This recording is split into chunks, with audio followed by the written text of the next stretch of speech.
Once there was a hunter who saw what others could not. With a magic case in her backpack, she roamed with wild abandon into the great unknown.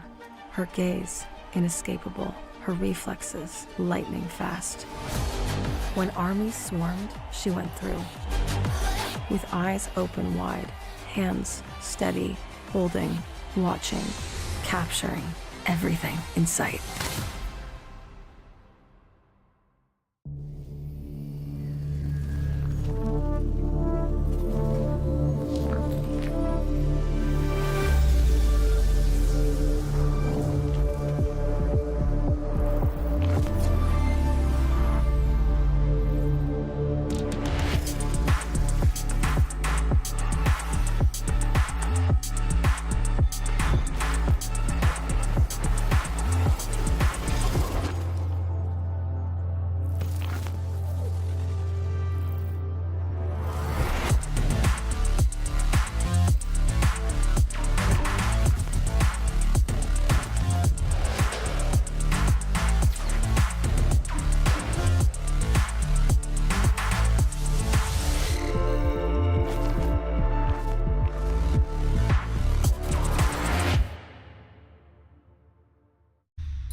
The Crucial Pro DDR5 RAM kit comes with a sleek, modern look that will complement any build. But aesthetics aside, it's the performance that really matters. So let's dive into it. The default JEDEC timings are 46, 45, 45, but it does come with 2 XMP and Expo settings for those looking for a little more performance. With XMP 3.0 Profile 1, you can push the speed up to 5600 megatransfers per second. If you prefer a slightly lower speed but tighter timings, Profile 2 offers 5200 megatransfers per second at 42, 42, 42 timings. We've run some benchmarks and stress tests to give you an idea of how it performs. In general, dropping the speed and tightening the timings with the second XMP/Expo profile yielded better results for us on our test system. Paired with a Ryzen 7800X 3D, we saw anywhere from a 1 to 5% performance bump depending on workloads. All in all, the Crucial Pro DDR5 64GB RAM kit by Micron is a fantastic choice for first-time builders and enthusiasts alike.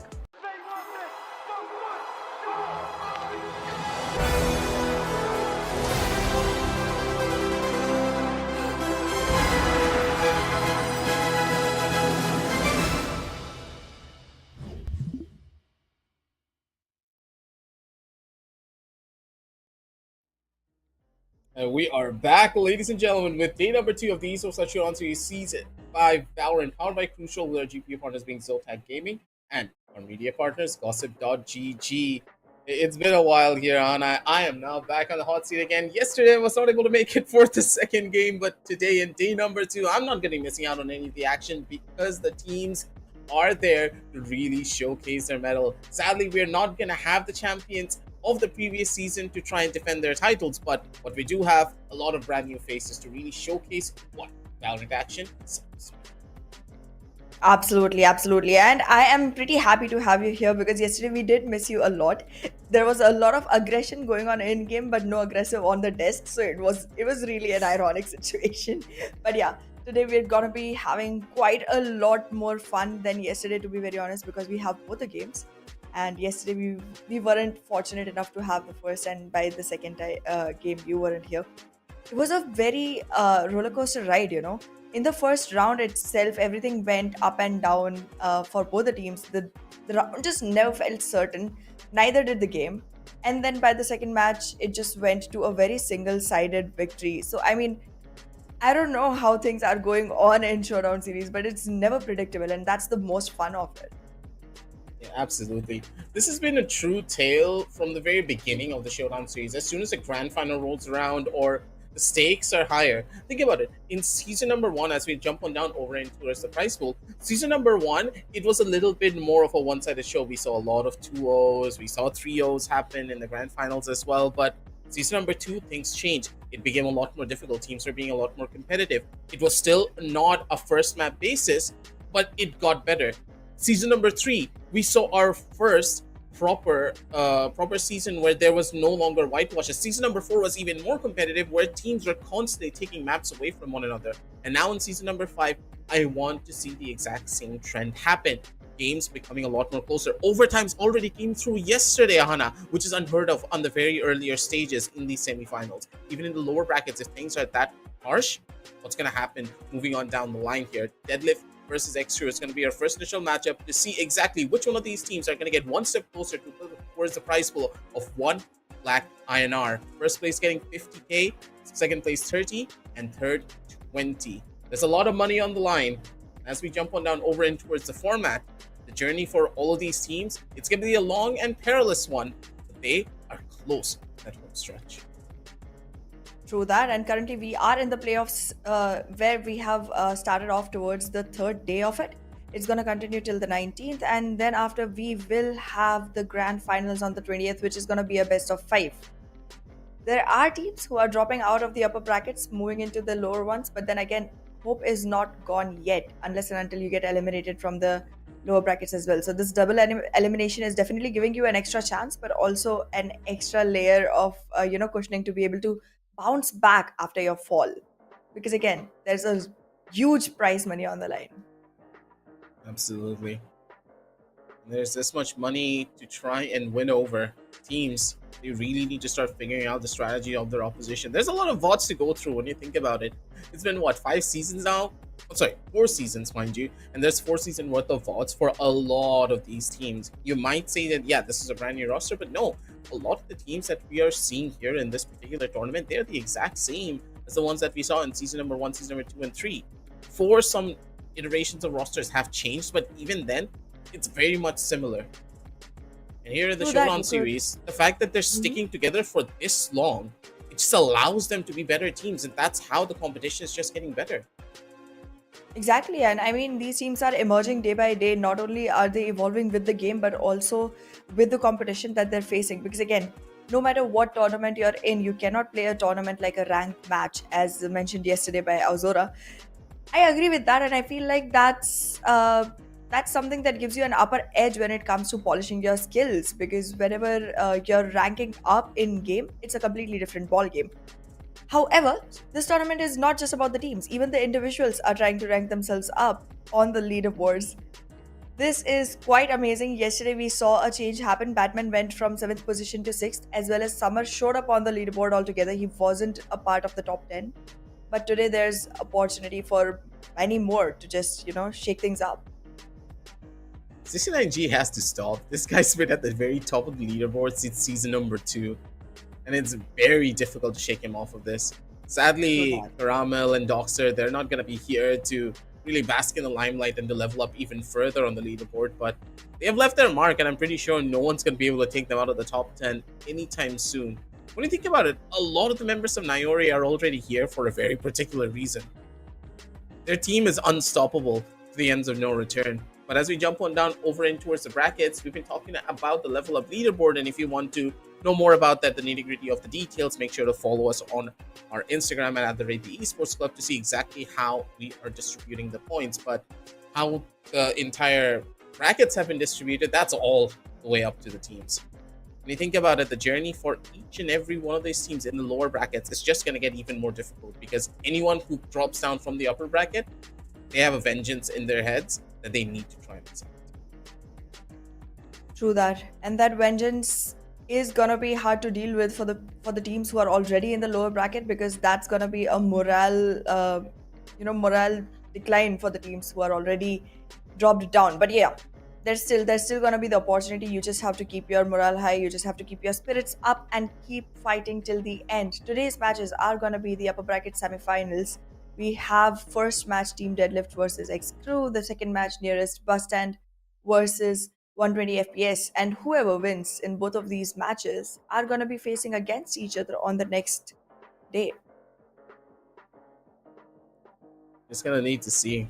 Game number 2 is going to be nearest bus stand going up against 120 FPS. Now that is going to be a very interesting matchup in my eyes, because both these teams have really gone through the ringer, especially from the side of 120 FPS, because this particular team has improved dramatically over the last couple of seasons. We haven't really seen them up in the round of 8 as much, but at the same time, this team has made improvements. Now that they are here, it's time for them to showcase exactly what they're capable of in this upper bracket stage. But on the opposite side, as we are just going to be talking about the first initial game, I do believe that Deadlift might be struggling to the slightest of degrees up against XCREW, because XCREW just has individually talented players that can blow you out of the water, especially a player of Goransh's caliber.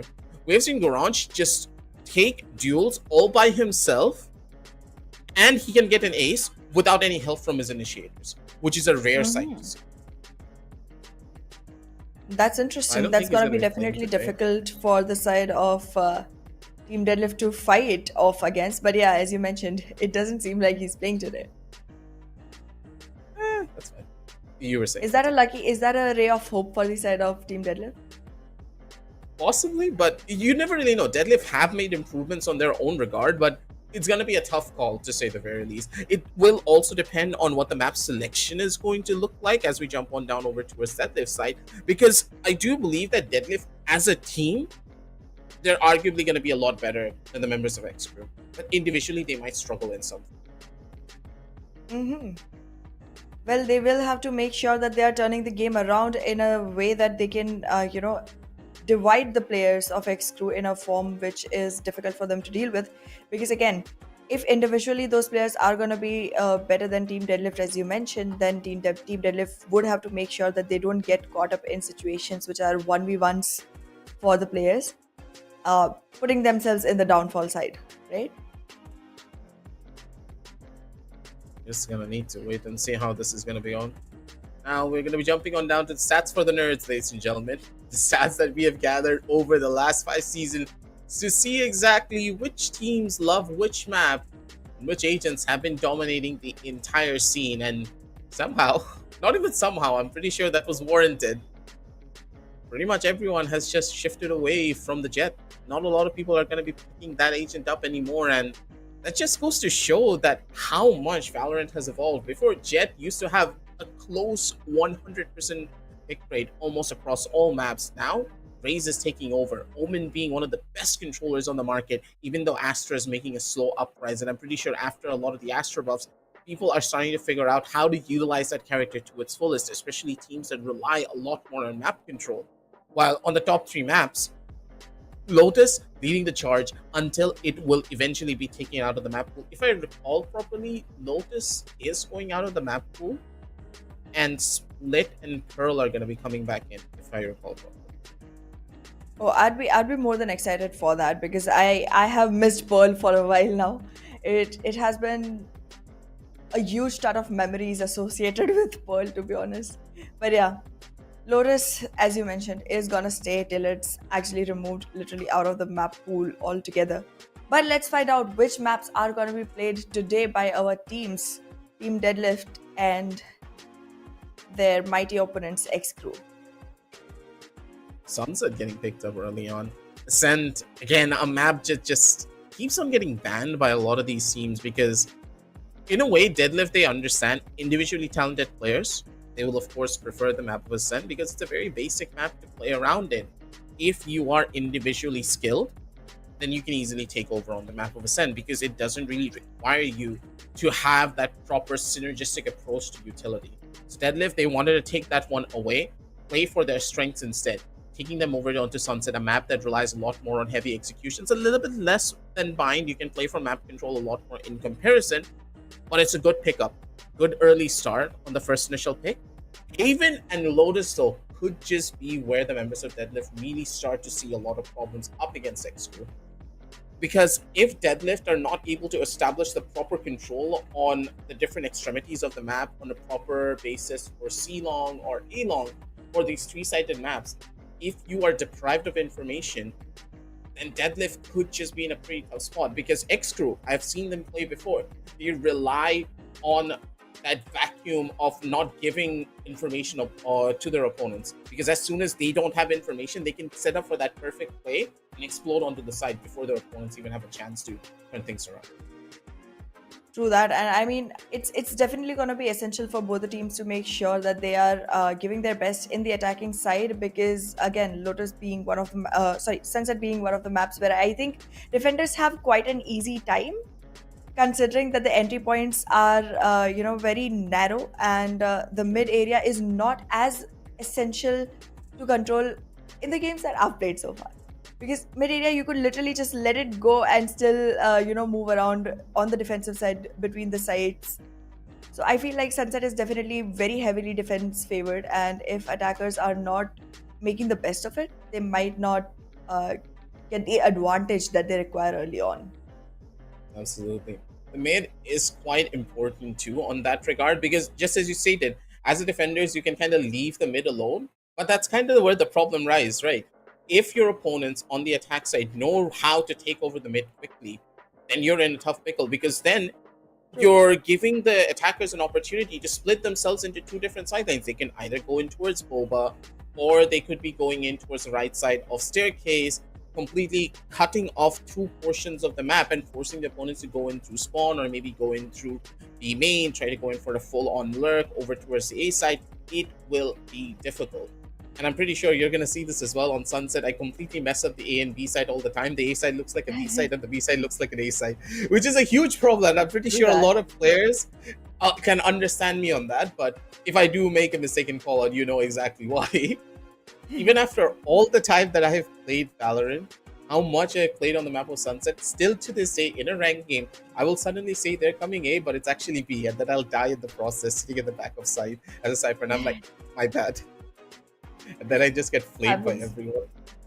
Yeah, happens all the time on the map of Sunset. But yeah, as you mentioned, it's gonna be pretty essential for both the teams to make sure that they are getting the divisions cut and clear, because it's not gonna be an easy run for either of them.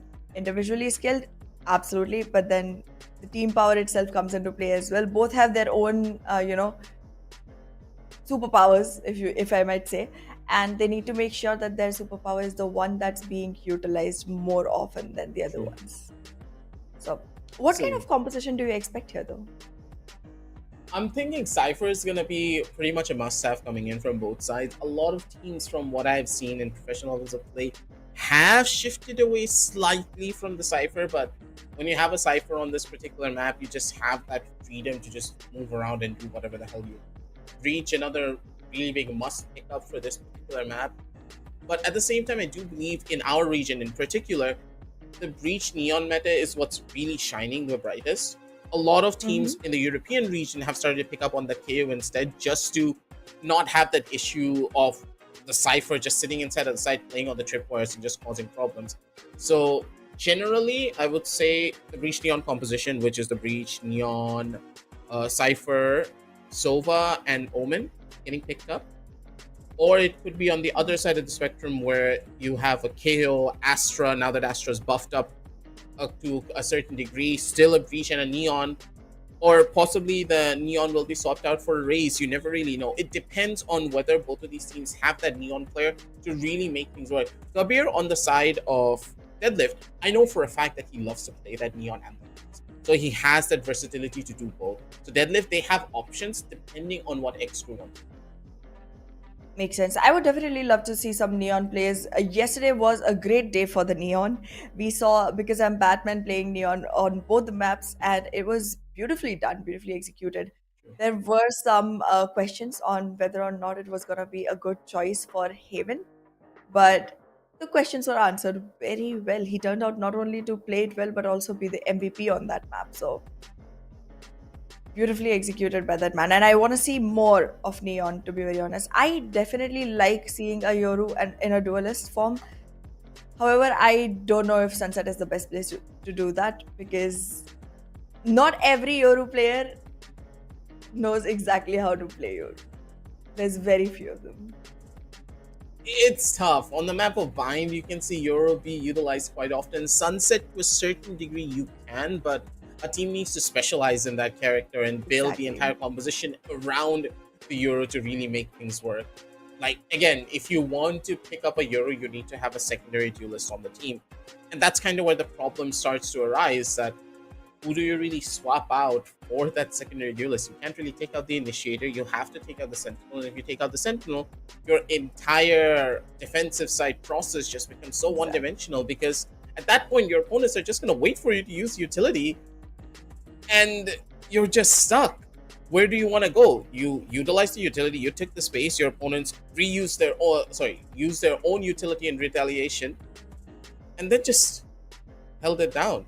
It's just tough to say the very least. True that, true that. I agree.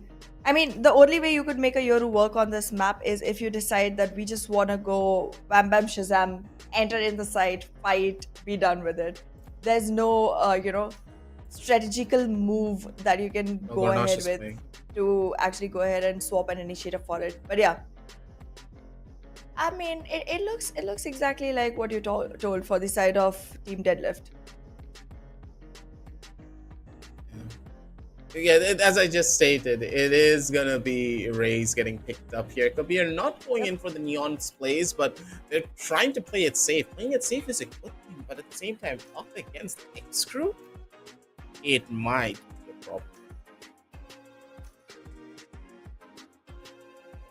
Well, on initiator, we have Sova, Goranj, the player you were talking about, the player with individual You'll brilliance. see. Yeah, you'll see. Okay, I'm waiting to because see, when a person says that there's a player who can literally annihilate the whole other team, I imagine a duelist. This is an initiator. I imagine a nonetheless. Sentinel, actually. I actually imagine a Sentinel instead, because Oh, Sentinel yeah, players that just have the happened most yesterday. cracked out aim out of the... You cannot True that. quantify a Sentinel player. True that. Happened yesterday. Fnoob was playing Killjoy and then Cypher and ended up just being amazing at both. But yeah, I mean, I imagine a duelist because that's where I expect most of the frag potential.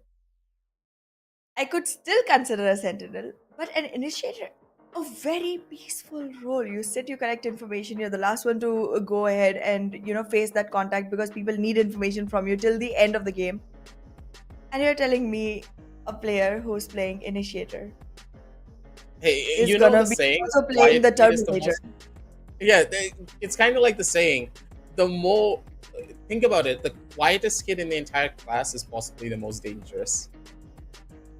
That's kind of where the statement goes for a Sentinel player too. You'll see in professional level of play, especially in Europe or even in our region, think about it. A player like Deathmaker, previously he was always that duelist player. Then he shifted over to the Sentinel lore and you saw how much impact he can have. Because as a Sentinel player, what's your main job? You just aim and you shoot people. You don't take entry, you're not the first line of contact, you're possibly the second or third. So you can guarantee to get multi-frags while your teammates need to be the one who's scrambling around for utility. That's where the real potential of an aimer can really come through. When you play that Sentinel, you can take over a game if you know how to do it. I see what you're saying. I can kind of understand a lot of it right now. Like, I mean, yeah, Sentinels mostly have utilities which are pre-deployed or like don't need to be used while you're in the fight. While duelists are flooded with utilities that need to be used in the instant. So, like, a Sentinel has lesser, diversions to think about while actually taking that aim game into play. But yeah, in either case, I'm pretty excited to see how the Gorange colors are gonna flutter over along this. You've already made me, keep my eye on one single player for now. And don't take your eyes off Ceylon or Kabir as well. Ceylon is possibly the biggest X Yeah, factor. If this guy is having a good game, there is nothing in the world that can stop him. He will tear He's you in down top 10 piece as by well. piece. Yeah, true. He's gonna be in the top 10 for a reason because Ceylon possibly has the highest multi-frags out of any of the other duelists that we've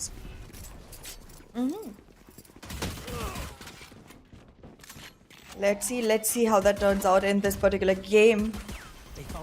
We're seeing complete team of Deadlift. They tried to do a full rush and it's not resulting very well for them. They did it a little bit too quickly and the smoke usage was not proper as well. They needed to be a lot more decisive in their approach, and because they stagnated as they were trying to run in towards the side, they just got completely caught off guard by the Omen paranoia.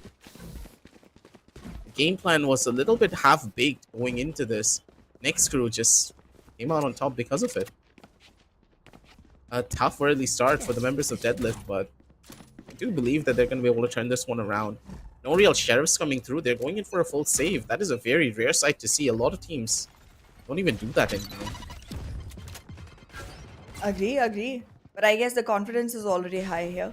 So let's see how that turns around. Yesterday, we did not see the team winning the first round win the second as well in either of the maps or either of the halves. So let's see if today is going to be a same day. There's again a cluster from the side of Deadlift. It doesn't seem like they have already decided what they want to do. They are playing more on reaction.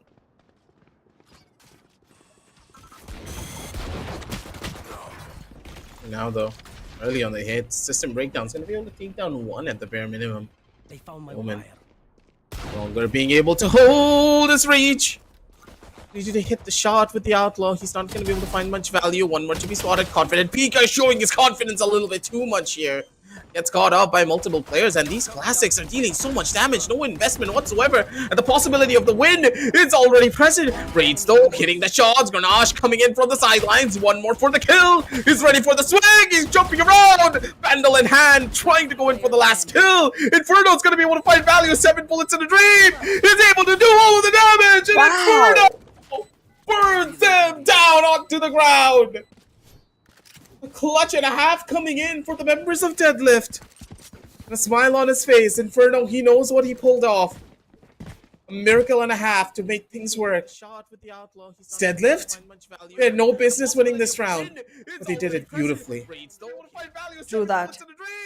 And all thanks to Inferno. I mean, the last two frags, it did not seem like it was going to be possible for him to get those. They could have literally sandwiched him in between, but he just kept swinging to and fro, right, finding his individualized fights and then just being able to take them one at a time.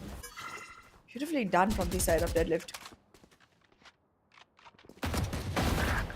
Where is everyone hiding? He was just another free frag going into this salon.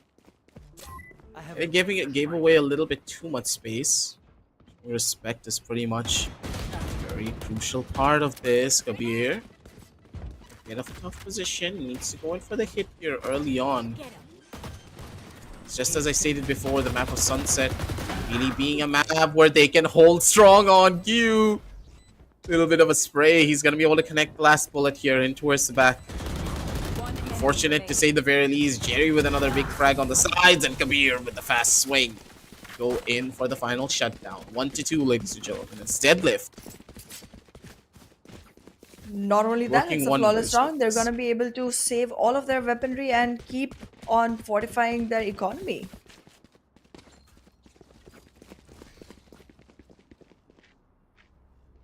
Absolutely. For now, though, back to the drawing board for the defenders here. Because they need to start figuring out exactly where these fast hits are really coming through from. They're giving away picks, and I do believe that the members of Deadlift are waiting for that first fight salon. Aggression. What a call coming out from them. 3 hits here and an instant rotation over towards the opposite side of this. For now. plant the spike. Slow and steady wins the race for them. You on the angle, shock dart to try and break out the tripwire. You're not going to be able to find it just yet. Rage giving away his position, already known. Dusted from the opposite side. Seom and Paranoia just giving them a bit more space, but Kabir coming in down strong. The man knows what he needs to do. The hit was perfect. Shikar trying to go in for the kill. He's not going to be able to find much. Jerry on the back end able to find the shot. Nahana, I do believe that the attackers, they're the owners of this real estate. It does seem like it. It does seem like it. There's not much that can happen from the side of the defenders. Max to max, what they can do is deny the flawless, and that too they couldn't. They really couldn't. Ah, all that expectation set onto XCREW, it's slowly crumbling down. Is it a jinx that you've put on? Is this a caster's curse? Possible. No, but I did also say that the map of Sunset was a very good pickup coming in from Deadlift. Because this is a map where XCREW will struggle the most. Individually, you can tell that they are really good players. They have the aim to do all of it. But they are struggling as a team. That's where the trouble lies. Half the time, you can see that none of the members of Deadlift, after that first round, are even giving them a fair 1v1. They're all peeking together. What do you do in that exact scenario? You can't do much. True that there isn't much that can be done in this scenario, and there still has a lot. There still is a lot of room to find out what exactly needs to be done from the side of XCREW. I think the more and more area control that they try to take in the early stages, the more it might help them because they're not going towards the mid as much, anyways. I'm seeing a couple Oh, of there we bursts go. coming in from the side of XCREW that can turn things around. Omen, Orange has been taken off. Now there's only one side to watch for. But Inferno will get picked out. It's a 2v1 now. Jerry, will he be able to pull off exactly what Inferno did in the first round, in the second round? Pretty sure he has information for both of the players. He's not going to be risking that fight. Playing for the long game, has 45 seconds. This is very smart coming out from him. If he rotates, he Understanding the will Mac. be spotted though. There's a cam on side B. Oh, that's going to be a tough one. He needs to try to take this duel. He understands that there's a possibility they're split out from two different sidelines, but 30 seconds left. look at the discipline coming in from the members of XCREW. They understand that there could be a possibility of this. 24 seconds left on the clock. They're already in towards elbow. They can easily go in for the double peak. Goodbye. Good night, Jerry. This is going to be a tough one for you to try and fight into. Flash on the stun. Swing across. Jerry's not going to be able to get much. Yeah, it wasn't in the cards. Thrifty. This was gonna be a predetermined loss anyways, and as you mentioned, having Omen on your side at that crucial moment definitely helped.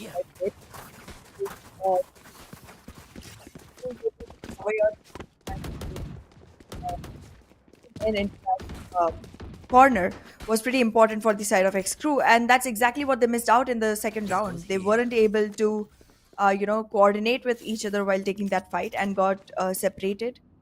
But this time around, they fixed it. So the adaptability on the side of Team XCREW is looking good. There's still only one round to cover up for an equalizer to arise. So there's still high hopes for the team. It's not all done and dusted. That's Garnash for you. That's the individual brilliance of the players that I was talking about previously. Problems will always arise, one after the other. Kabir, he's looking for that camera, but the camera is just teasing him. Only fight going. You. Give this one up. On, aggressive as ever. Doesn't want to give an inch of space away to his opposition. On the trigger, rotations are coming through for the members of Deadlift. Understanding that with one player now down, which is one of the most important ones, mind you, it's going to be tough. But Salon, the individual brilliance from this race player, working wonders for his entire team. Spots out one more, but he swings out a little bit too wide. Salon takes the hit, but he shuts down one more in the process before he does die. Now Deadlift, their backs are against the wall for this one. Can't do anything anymore. One enemy remaining. 30 seconds left. It's literally a 1v3 now. Jerry again caught in the same situation. Won't be able to survive any further. Goranj will be able to close the deal for the side of XCREW. The equalizer is up, and now I think it's already about time where XCREW goes on their, win streak coming in. Because I'm seeing exactly all the points that were not being focused on in the earlier rounds being corrected so instantaneously that it makes me believe the adaptability on this team is going to put them a step ahead when it comes to fighting this off.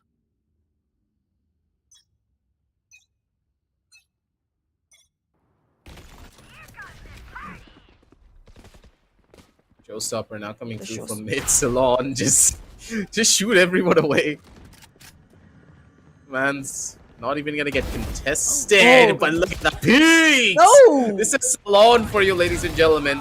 He's a problem, Shikar! Again, coming in straight across the sky. Kabir pulled out his own showstopper, but it just will not be enough. This is the danger of XCREW, ladies and gentlemen. Aim that these players have really being put on the forefront here. System breakdown's gonna be able to shut down 2 at the bare minimum, take it over to a 3v3, but even then, the understanding that they don't even have any information to get into a site. They've lost out on their duelist and their sentinel. So they can't even entry, plus their flanks are completely vulnerable as well. The defenders They have all the options in the entire world, while the attackers, they need to take a gamble to try an entry onto any of these sites. So that repositioning Ooh. was well done from the side of System Breakdown. He was able to break the 30 seconds system left. around for the side of XCREW. But now that his position is open, a nice save from the side of Goranj, and that's going to result into a 2v2 now. However, will it be executable? Scanning ahead. It's already here, so they can double up for a 2v2. Smoke's coming back too. The best position is for the members of XCREW because they have their controllers still alive and kicking for going into this one. Not really the most optimal smokes. Actually, a very perfect smoke, I would say. That was not a main smoke. This is gorgeous. They can't even go in for the swing from either side. This is such a smart smoke coming in from Shikar. Now Gornash needs to try and hold on to this one. The shot's yet to connect. Jerry on low HP has a stun ready. Can go in for the swing in 3, 2, 1. The save comes through from the members of Deadlift. And Jerry. The patience working wonders, and the cat going meow just gives them the proper end to the round. 3-4, ladies and gentlemen, is Deadlift. They're really showcasing their round metal was- on this map. True that, true that. This round was so dicey till the last second. It felt like it was supposed to be XCREW's round. There was no way Deadlift was gonna win this. But then again, once the battle against Jerry was lost for the side of Sova, it just became very, very difficult for Omen to go ahead and seal the deal. Resets again. This time around. There's heavy mid presence from the attacking side this time. They're trying to entry, but there's a tripwire, there's gonna be location reveal, and it's again gonna cost the attackers. Shikar has been able to actually go ahead and achieve his peaks.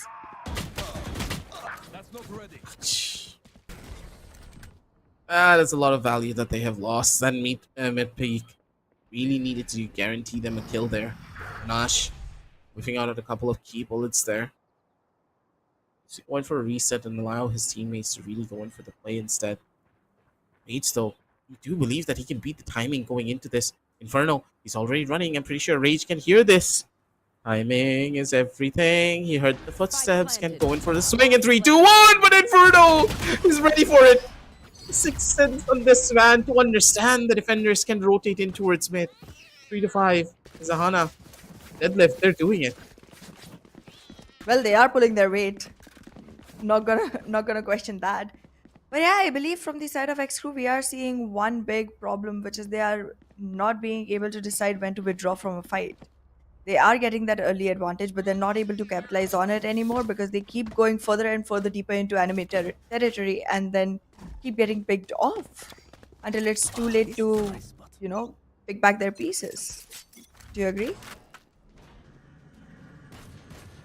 Wait to that statement, but Kabir. Once again, the guy's just in the zone now, isn't he? True that. He's hitting every shot that it's given to him. Confident peeker, a little bit too confident for his own good. Does find a kill at the bare minimum, though. Even then, not gonna be an easy one. Grenache in towards the skies. The poor guy's not gonna be able to do much against Kabir when he has the showstopper in his hand. I do believe they're done, Ahana. The attackers That's can go true. wherever the hell they want. No hesitation from the side of Deadlift. They're not trying to save anything for future. They're investing everything they have in whichever round it arrives in. Like, they were 3 against 1. I don't think the showstopper was required, but they did it anyways because they're that confident right now. It's better to use an ultimate rather than hold it for the rest of the game now, isn't it? Kabir is one of those players that he can guarantee multiple ults, right? Use that ult to guarantee a round. Don't risk anything. System breakdown. Angled hold was gorgeous coming out from him too. 3 to 6. That's just the game of Valorant when you think about it. Every turn that you take, team, give them an inch, and they'll take a mile away from you. 3-round lead is a massive one on the map of Sunset. And they're on the attacking side, mind you, Anna. Being on the attacking side and doing that good. While we were already discussing that attacking side is where you want to capitalize on as many rounds as you can get because defensive side is still gonna be a little more forgiving. It seems like they're already on their run towards the next map. It's 3-6 as the scoreline stands, and from here, no matter what happens, they are definitely not entering the second half with a loss on their side. Deadlift has at least an equalized number, if nothing else. A good refrag coming in from the side of Jerry. An early loss for Kabir, but very well equalized. It's a race for a raise. At the end of the day, not really that big of a deal, but It's a race against overall, time. never mind. That is actually a very big win coming out from them because Ceylon, he had a showstopper. This could have been a big round win coming in from the members of XCREW, but losing that showstopper could just cause them a lot of problems here. They don't have any big ults fighting into this. The neural theft is present, but Confident Peaker needs to be very accurate with this. For the attackers, they've gone in for the bait and switch, and Kyu's going to be able to take on Confident Peaker over from the sidelines. The elbow push was not even watched. No one's trying to get in for him. Kyu, the swing! He's able to fight two! Kyu! How do you fight two players? 30 seconds Shikar is going to be able to equalize things out. The neural tab's giving all the information in the entire world. B-side ripe for the picking, and they're able to find the plan. Spike planted. This is free for them. One enemy remaining. Seems very much so. Last player standing. Now it's a 1v1 Hunter's Fury is up. with an ultimate. Yes, with a Revealing dangerous ultimate for a retake. Oh, he's not even contesting the plant. Okay. Wise decision, well executed. We'll be able to take the round for the side of XCREW. Nicely done. That was a good read coming out from Rage as well.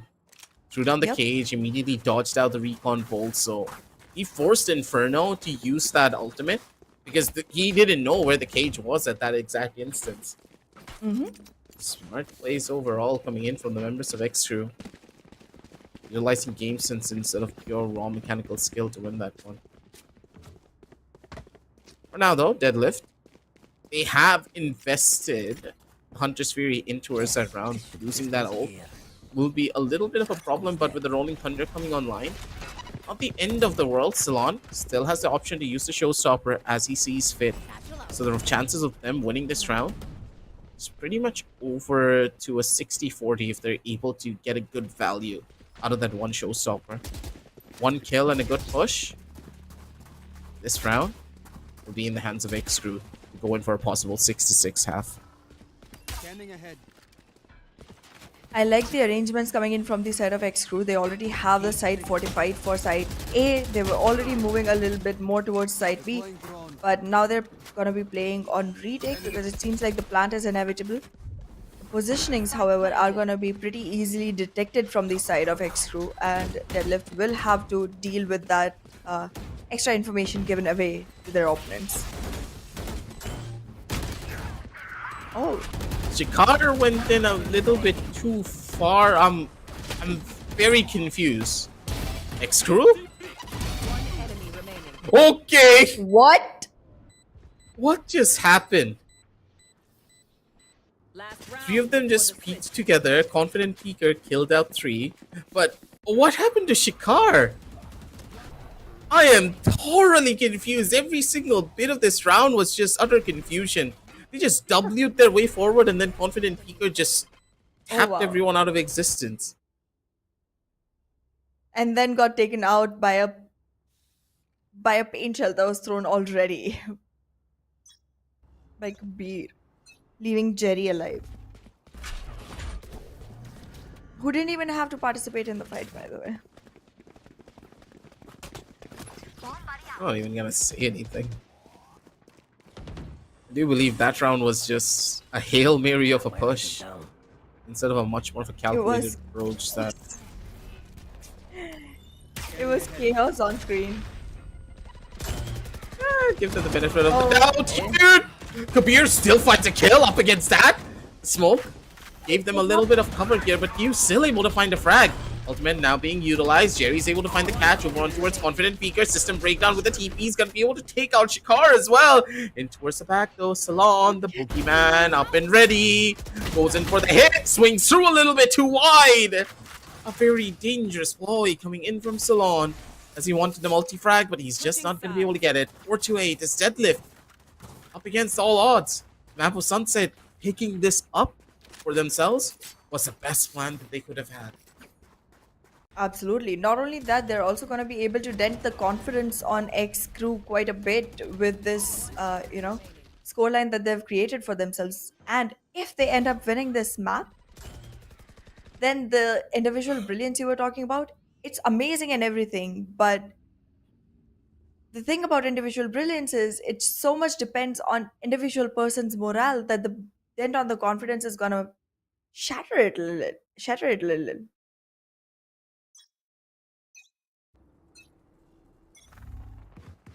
They're doing well on this. Sabir waiting for it. Just gonna be able to find so much value.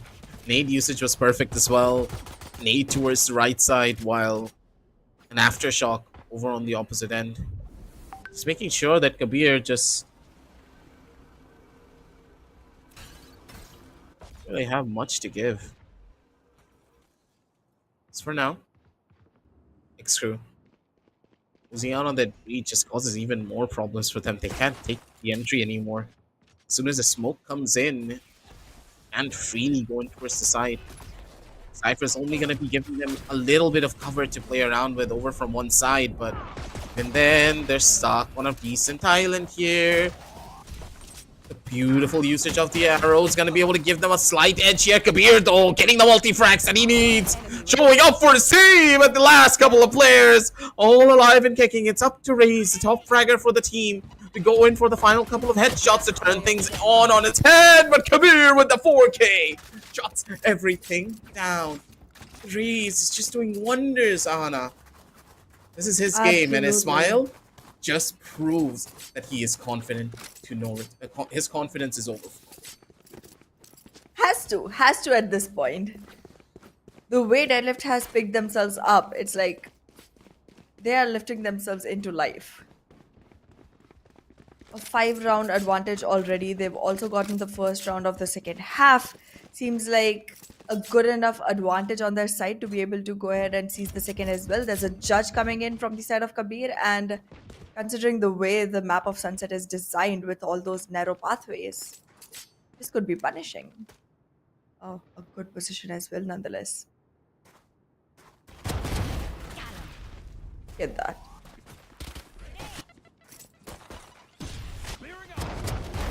Nightmare's over. What? Wow. Did the man just tag him just to slow him down onto the nade? Yes. Yes, he Kabir. did. Goodness. Kabir. This guy is just. System breakdown. Ready for another kill. Confident Pika. A little Gonna bit too get picked confident. up. Yep. Had to check the angles. Could not. Now Rage is coming for the revenge, but cannot get it. It's gonna be a 1v5. Let's see if the flawless can be broken down. Revealing area. 30 seconds left.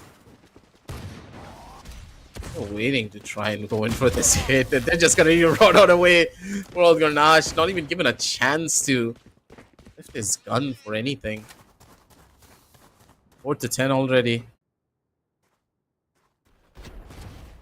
They're just stunned Not here. looking good. Yeah, it's not looking good for the side of XCREW at all. There has to be a lot more, coordination, a lot more communication from the side of XCREW to be able to go ahead and fight this. I think the push from Cypher came very instantly after the pick was taken, and I believe there should have been more information given from the side of Confident Peaker for Raze to be able to go ahead and convert that fight. And that's just one instance that I'm talking about. Multiple such have happened today, making me believe that XCREW is not functioning that well as a well-oiled machine. They're more functioning as just individuals trying to take their own individual fights. In a pretty tough position too. Now with a pause being taken, hopefully it's a technical pause, as or even a tactical one, mind you, because they need something. They need something to try and turn this one on its head. Overall, the team is suffering from a lack of coordination, and there are certain instances where I do believe that XCREW just are not communicating with one another. It feels as though they're taking a lot of individual one-on-one fights, especially coming in from Salon. There hasn't been a lot of setups from Confident Peaker as often as you would have hoped for. Salon, he's an incredible duelist. We have said this time and time again. When he was playing on Nayori's team, he had the setups required to really be that star duelist. But now on this particular team, he is just having so much trouble trying to do more. You could tell that Ceylon, he can guarantee a kill, but he can't guarantee anything more than that. And that's where the team is just falling apart in every single turn. Grenache as well. He's a superstar level caliber player, but the thing is, he's on an initiator. He's trying to set up his team. He's trying to gain information. He's not been given a chance to take a fair duel because his teammates are already dying off really early. They're not communicating the plan properly, and they are starved of information on their own. They're not trying to fight for map control, and when they're trying to gain map control, it just isn't working for them because they're sending only one person on that particular angle. Salon goes by himself. What happens next? Salon dies. What are you going to do after? Shikar as well. He is not really going with his teammate. There were multiple instances where the Omen goes by himself, possibly gets a kill, and gets instantly traded. It's been happening time and time again for the members of XCREW. Absolutely. And I mean, as seen from the side of Deadlift, it seems like that team is, on the other hand, working very well together, and it's a very, lucrative form of approach from their side. Even if you look at the kills table, they are all very close together. It's ranging all the way from 10 to 15. That's the maximum difference of number of kills that the team has. They are just being able to feed each other in a manner that can, bring together a very positive result for the team. Absolutely. Salon, though, waiting for the first hit. He's on the opposite side here. It's now a waiting game. You waiting with a stinger in hand and going for the hit if he wants to. Already spotted in a tough position. He's not gonna be living through that one anytime soon. The tripwire was gorgeous coming in from range. Pulling him out of the corner, and poor old Inferno, just a sheriff in his hand, the weaker weapons. Really working against anything that the members of Deadlift want to do here. The odds are stacked against them, and for XCREW, this could be the second win that they need to try and turn this entire game on its head. Oh, Never mind. Deadlift though. They are able to bring the numbers back online. It's looking like an equalized situation right now, but it's a 2v2 on a post plant and the time is running out. Player standing. Not gonna be a win for sure, but they're definitely dealing all the damage that they can. Clutch. If they're able to take this last gun as well, Whoa! that would have been perfect. System breakdown was just not able to run on out. Imagine Grenache, he should have died. The system breakdown didn't die to the spike. The fact that they were able to take out 4 weapons, Ana, they took out 4 weapons. Look at the buys. Yep. I'm seeing that, yes. If Kabir There's buys an no- outlaw, all of these guys are on a glorified operator range. True that.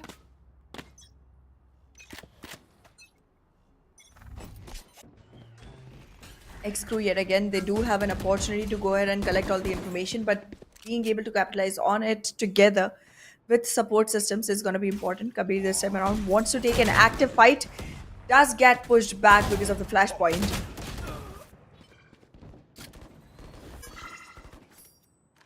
He does get killed though, so it's gonna give him a slight bit of an edge. Inferno. Confidence. Present, but a little bit too much confidence in the same boat as well. The So we timing. can see how this goes. The smoke. Perfect. Salon. He's not risking much, but the fact that he gave away noise is just another issue. Inferno, he knows what to expect. Not really opting for the hit. He's gonna run on back.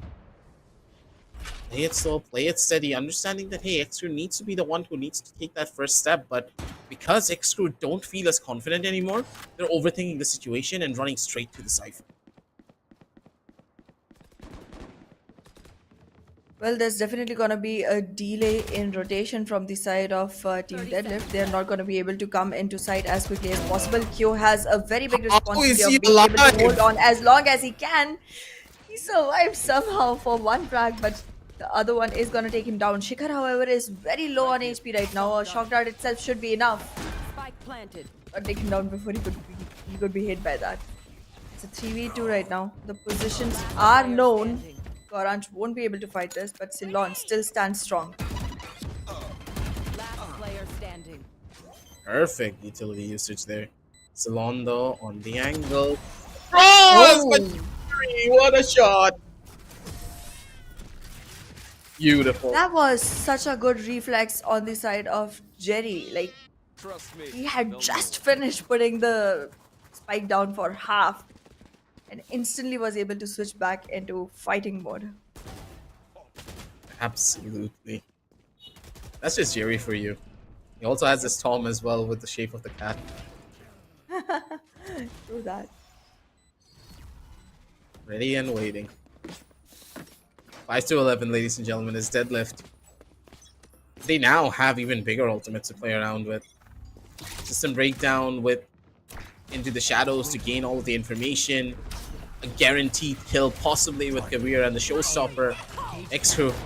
They need to go in big, but system breakdown straight from across the sky. Salon shot down like a bird, and Q just goes in for the swing. Rage is going to be able to shut down one at the bare minimum, but even then it's just not going to be enough. Utility just being bombarded into the face of Rage as the man cannot see a damn thing. In fact, he's going to try to get something done, but even then it just will not be enough. It's Deadlift. They had the perfect read. Next crew, they just waited. She just walked into their waiting arms. They invested 2 ultimates, I believe. 2 ultimates in that one round and still could not get anything. Neither the weaponry is strong, neither the economy is strong. Look at their economy, it's in shambles. And this is the last shot they have it, I believe.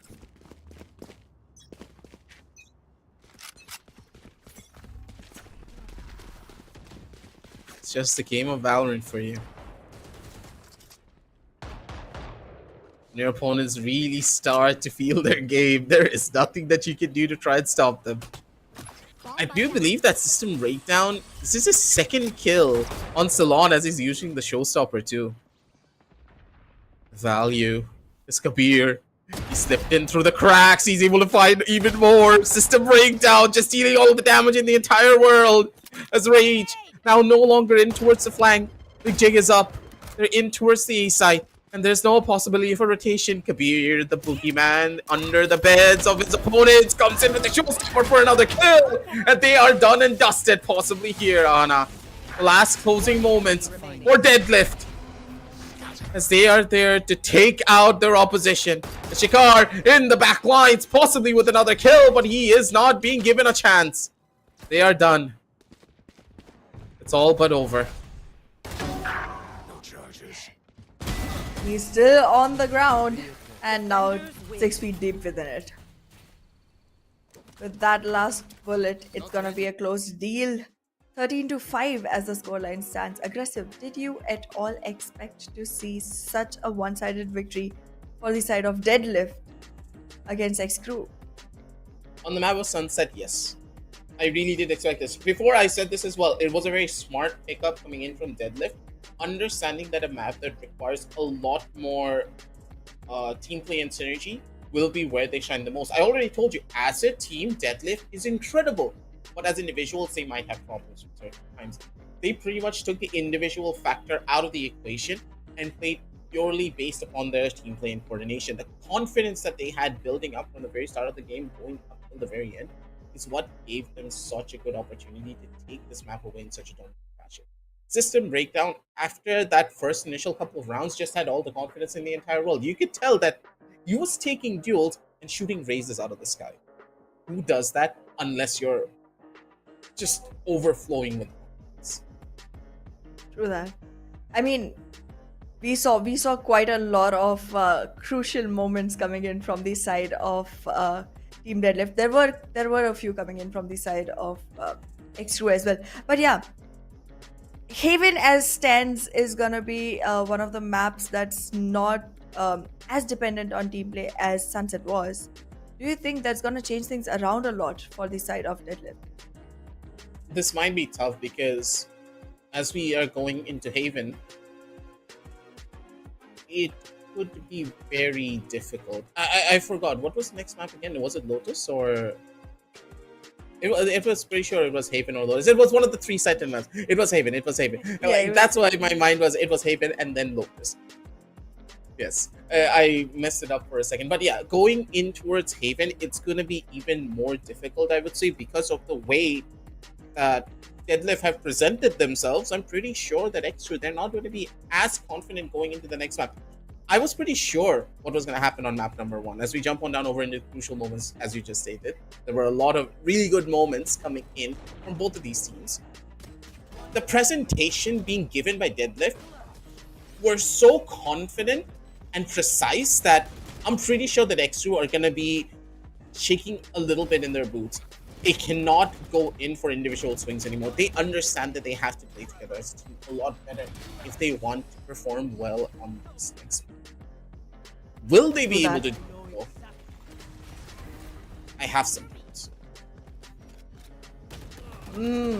That's definitely there. I mean, the maximum that they can do on a whim this quickly is communicate more, but I don't think they will be able to function as extensions of each other to the point that they can actually understand what's going on without being, in a position where they have to actually say it out loud, actually spell it out, because that just does not seem like the play style that they're used to of so far. But then again, you can always be surprised. That's what Showdown Series has all been about, right? It's been filled with Leveling surprises. up. Yeah. Leveling That's up, also yes, about leveling that up too. Level Up Leaderboard, ladies and gentlemen. Make sure to check out our Instagram to see exactly how the points are being distributed and how things are working out for the players as they are leveling up inside of the game.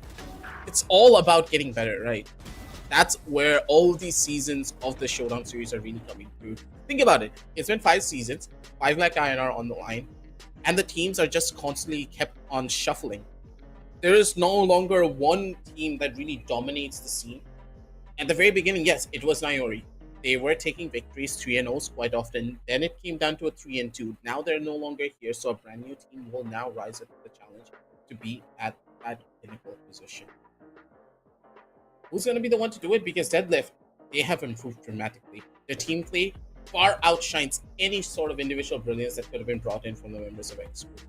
So, on the map of Haven, we're just here to see them do it. Absolutely. I'm more than excited to see what the composition is going to look like on Haven for these teams. I am awaiting a Haven with Vice because, again, the entry points on Haven for all the sites are just so narrow that you could actually seal them completely off with the walls. I definitely want to see Vice come into play, but that's not going to happen. I have given up on that hope already. Haven is going to stay one of those maps which has a very specific agent select from most teams. But yeah, in the meanwhile, where our viewers can go ahead and look at what that agent select has looked like for these teams in the past, we can go ahead, take a small little break, and be here with the next match for you guys on the other side of.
And we're back, ladies and gentlemen. The Esports Showdown Series Season 5 Valorant, powered by Crucial by Minecraft, with their GPU partners being Zotac Gaming and our media partners, Gossip.gg. Very short little break. We're jumping back straight into the Valorant action because Deadlift, they're raring to go. Finish this out on a possible 2-0. Or we could also be witnessing XCREW really get back to their drawing board, figure out a plan, do the whole mathematician strategy, writing on the whole blackboard, setting everything up for the map of Haven, because Haven is a map that really does reward you for your creativity. The way that you play it on the defensive side, on the attack side, it all depends on that particular instance. But we're going to be jumping down onto the scorecard to give a short recap of what did happen in that last map, because you could say it was one-sided, but I'm personally going to say XCREW just got outmatched when it came down to the strategy. I would agree with you. I would agree with you on that. I think XCREW had the potential to go ahead and take the fights, but not the intention to go ahead and do it together. Because every time XCREW members were being picked off, they were being picked off in a row. While if Deadlift players were being picked off, there was always a refrag coming in from the team. So there was a lot of support in there. And you can strongly see that on their scorecard as well. The player with the most number of kills is the controller. The player who's supposed to be literally supporting the team system breakdown. He's just an incredible individual. System Breakdown is a really good addition towards the side of Deadlift, because I was very pleasantly surprised, just to say the very least, that Deadlift has made massive improvements as individuals and also as a team. But as a team, they are far outshining anything that I could have expected. Onto the MVP though, of that very last map, System Breakdown taking it all away. It's not that big of a surprise. The man was shutting down Razes that was flying inside of the sky. True. Raze was just casually, Salon just wanted to go across the sky, possibly get a kill with a showstopper, shoo everyone away, but instead, System Breakdown, time and time again, Salon got a kill, and it was System Breakdown who instantly found the victory. How do you stop this man? And how do you stop him from getting into your head as a duelist player? Knowing that he's on the opponent team waiting to bring you down onto the earth. Exactly, and not only that, he also has 3 first kills to his name. He's also, gone ahead and been the first point of contact for his team a couple of times, and successfully so. Nonetheless. I mean, very well executed from the side of Team Deadlift. And I am pretty impressed by the amount of, contribution that every single player has had altogether. Like, generally we do end up seeing matches where there's a couple of players who are doing all the support work, all the, anchoring the site down, holding the fort for the team, but not being able to deliver as much when it comes to the frag department. But the number of frags coming in from every single player across the board on the side of Team Deadlift was so close to the other players. It was pretty impressive. I mean, I've hardly seen teams like that have equal contribution all across the board. Absolutely. We are going to be going in for a little bit of a change-up though. Neon is going to be coming through from the side of XCREW, so in a way, this could just get a lot more interesting at any second here. Smart on the overall game plan, but for now, give them a little bit of time to really cook things through, because we are opting for the jet. It's a good idea, but at the same time, it's tough to pull off. I'm on the fence of how they're really going to do this here, Anna. Because the jet, yeah, it gives you a lot more frag potential, but even then, the Neon just far outshines the jet now in this current meta because of the speed at which you can take the space that the breach is making for you. While you can't really do the same when you have a Jet on your team. True that Neon has been going ahead and dominating this map quite a bit. We saw it yesterday itself. But I think in the end, it does come down to how much support they're going to be getting from the rest of the team. Because again, if you match up these particular teams against each other, we've already seen it in experience that the problem with XCREW is that they're not being able to function together. Your Neon could be a great duelist, but then again, in a map of Haven, you cannot let the duelist go ahead and take those fights on its own unless the initiator has Absolutely. already collected that information, because every single entry point is such a long run narrow hallway. You have nowhere to hide once you've entered in. You have to take those fights, so you definitely want all the information before trading in.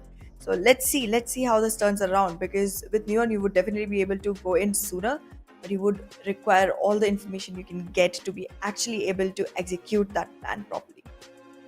Absolutely. I agree with you there 100% because we've seen this as well, that a team such as XCREW, I agree on that fact that as a duelist Salon, he can do a lot. But if his initiators are not able to back him up, similar to what we saw on the map of Sunset, he's going to have the exact same problems repeat once more on him. While on the opposite side, there's the Jet. Yes, he has similar problems. I would say even more problems when you think about it. But the main difference between a Neon and a Jet would be the Neon doesn't have an operator that she can go back on. If she wants to use the operator, it's a lot more risky, while the Jet has that get out of jail free card, being that tailmate. That's why Jet will always remain in the meta, because she's one of those agents that can instantly switch from having an operator playstyle to a rifling playstyle in a very swift fashion, while no other duelist can really follow that role. That's what makes Jet a very unique character in this game of Valorant. But in a way, as the agent selection will be happening once more, ladies and gentlemen, because one of the players did crash through, we're finally going to see all of the pickups here, and Kabir, he's going to be going in for the Jet once more. Nothing really changing from either side as XCREW. I'm a little bit worried of how you're going to be making use of this composition, because if you're able to pull it off, composition is absolutely unstoppable. I have seen teams rage and break keyboards because of how fast these Neon hits can come in before you're able to react. So if they're able to do it and take the map of Haven, it's going to be the most pleasant of surprises. Absolutely, and then they're gonna have to go ahead and walk into Lotus to find out which one actually has the metal to take their steps forward in the right direction. I mean, both of them will survive. One will get down into the lower brackets though. But yeah, nobody wants that. I don't really know what to expect just yet. The lower brackets is there is a safety net, but a safety net is not what you want to fall upon. The gymnastic expert would always say it's better to just go and finish up your project instead, because in a way the performances being showcased by both of these teams, it's admirable, but you can tell that Deadlift just put in the effort required to really fine-tune and refine their craft to its fullest. That was on the map of Sunset though.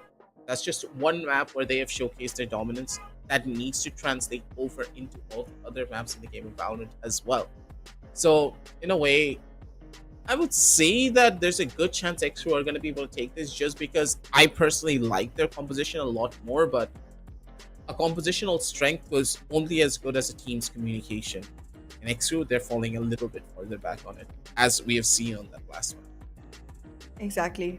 And I mean, as you mentioned, the operator use on Jet is much more easier than it is on Neon. I do agree that Neon is in current meta doing much better than a Jet, but then again, if your team is not able to communicate with each other in as fluid a manner, I would always fall back on a Jet instead of a Neon, because then you can take longer range fights which are easier to get out of on a map like Haven, because again, the angles from wherever you can use your operator or even a Vandal for that matter are generally easier to walk out of, as long as you've not invested into walking towards the site just yet. So those early frags are going to be slightly easier for a Jet than for a Neon. But then again, those early frags will have to be converted into a trail of man count advantage being converted into a victory. So let's see if Deadlift is going to be able to do that. But I do believe that the Neon pick is great and all, but it needs to be followed with a great coordination from the whole team. Absolutely. Haven's a map that we have beat around the bush quite a lot already. I'm thinking about the map of Lotus as well, because the third map could just be imminent at any point. Even yesterday, you saw that it was a lot more of a one-sided show after that first map came in. Now it's a completely different story. Possibly, it could go the distance all the way over into overtime, because that's what this composition of that Neon and Breach can really do. They can test your opposition's overall limits, and you'll start to really understand that, hey, if a jet is present on the map, it's a lot more one-dimensional in the approach on the attack side. While on the defense, you can either go in for an op or maybe change things up. While with the Neon, your attack can easily go from a very slow-paced crawl where you're trying to find a peak, or you can instantly go in for a fast play where the Neon's just able to take space before you're able to even counteract with your own utility. The duality of the composition was what gives it that particular strength on the attack side, but on the defense, it suffers as well. So you have both sides of the coin on either end of this. And Haven, and even on Lotus, Lotus, because a lot of teams have adopted the same compositions that they have on Haven on towards Lotus as well, because they understand the meta is pretty much the same. In a way, like when you think about it, right? Lotus as a map has now evolved to be the exact same playstyle as Haven. You play for a long control, similar to that of Haven. You want to push in towards A main, take A lobby control as quickly as you possibly can.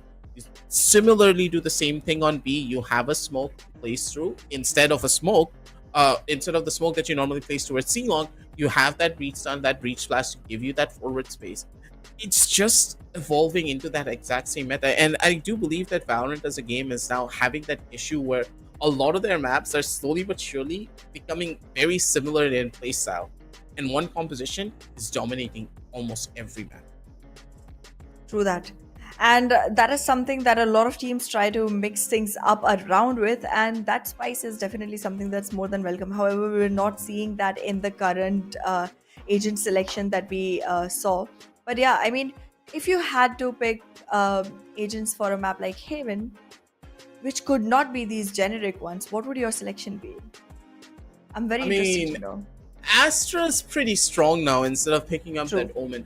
A lot of teams have been sleeping on that Astra pickup, but it has been a very popular pickup in the Chinese region. Think about it, it's very difficult to even get in and watch a lot of the Chinese games because Bilibili is not that accessible to other audiences outside of China, but in a way, like the Chinese region are starting to slowly but surely adopt up that Astra. They have been using that Astra as well quite often before when she wasn't nerfed as well. There's a bunch of different things that Astra can do on Haven that the Omen cannot. And another thing is that Omen's paranoia is really strong on the defense, but it's a lot more weaker on the attack because there's not a clear line of sight where the Omen can easily throw the paranoia from. For the Astra, you have that Astra Star to go in for a gravity well or even for a nebula stun. There's multiple different things that you can do. The adaptability of that playstyle is what gives her that strong edge over that Omen.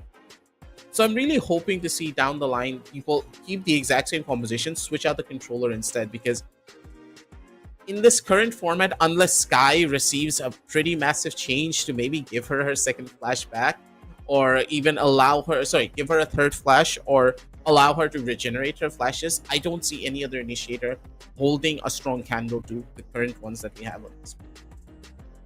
True that. I mean, initiators are definitely going to be irreplaceable for this one. But about Sentinels, which one would you prefer more? I like Killjoy a lot more than I like Cypher. But on a map of Haven or Lotus, these three-sided maps, I generally prefer a Cypher because of being able to lock down a site with the tripwires and being able to collect that information while the team plays on the other two sites, and just leaving one for retake.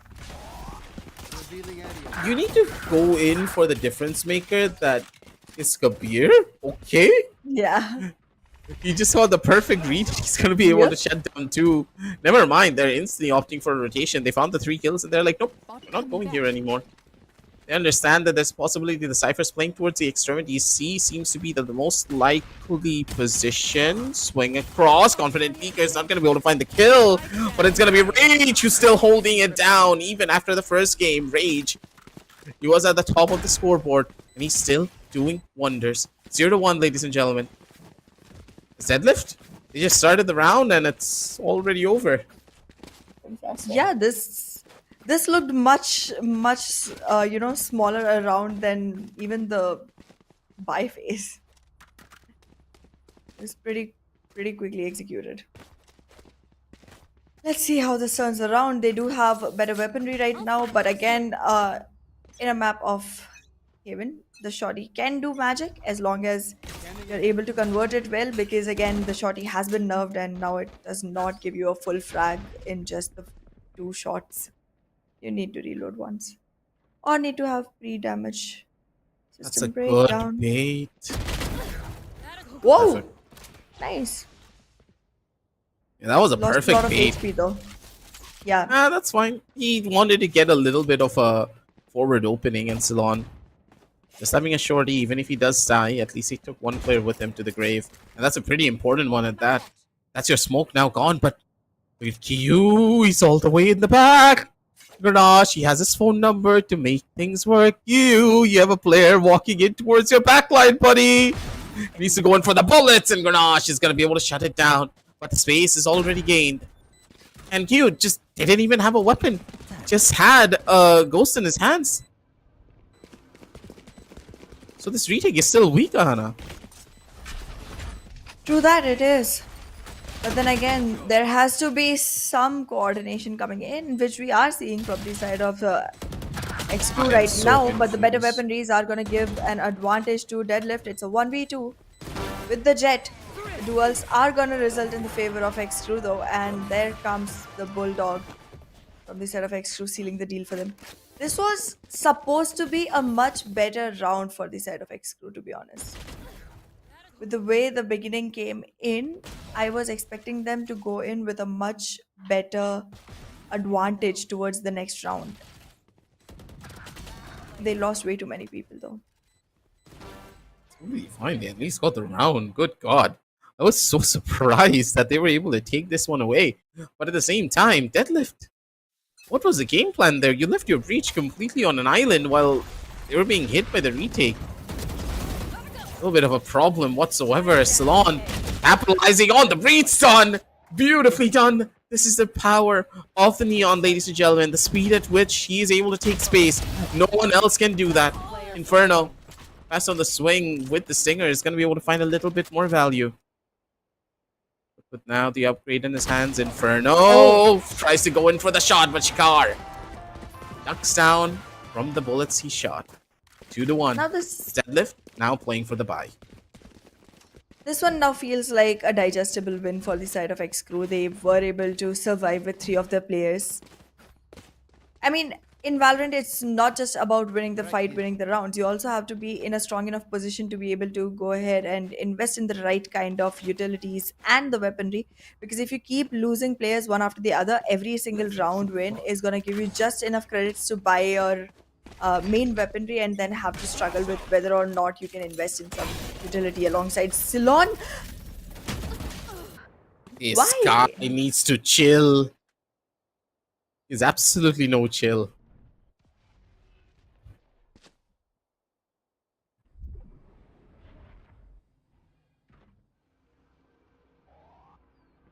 He didn't switch strategies pretty much. It's with the mid push, Kabir. He's waiting for the calm before the storm pretty much. His rage. Looking to find that initial bit of an opening. Heard out the footsteps of Inferno, and now he just needs to wait. Prepped and ready. Beautiful refrag, but Kabir's already on the angle to get in for the trade. Confident Peeker with the swing. He's able to find the kill. And now it's just about a reset. It's a 3v3 already. As Deadlift, they need to find an opening to try and entry onto any of these sites still.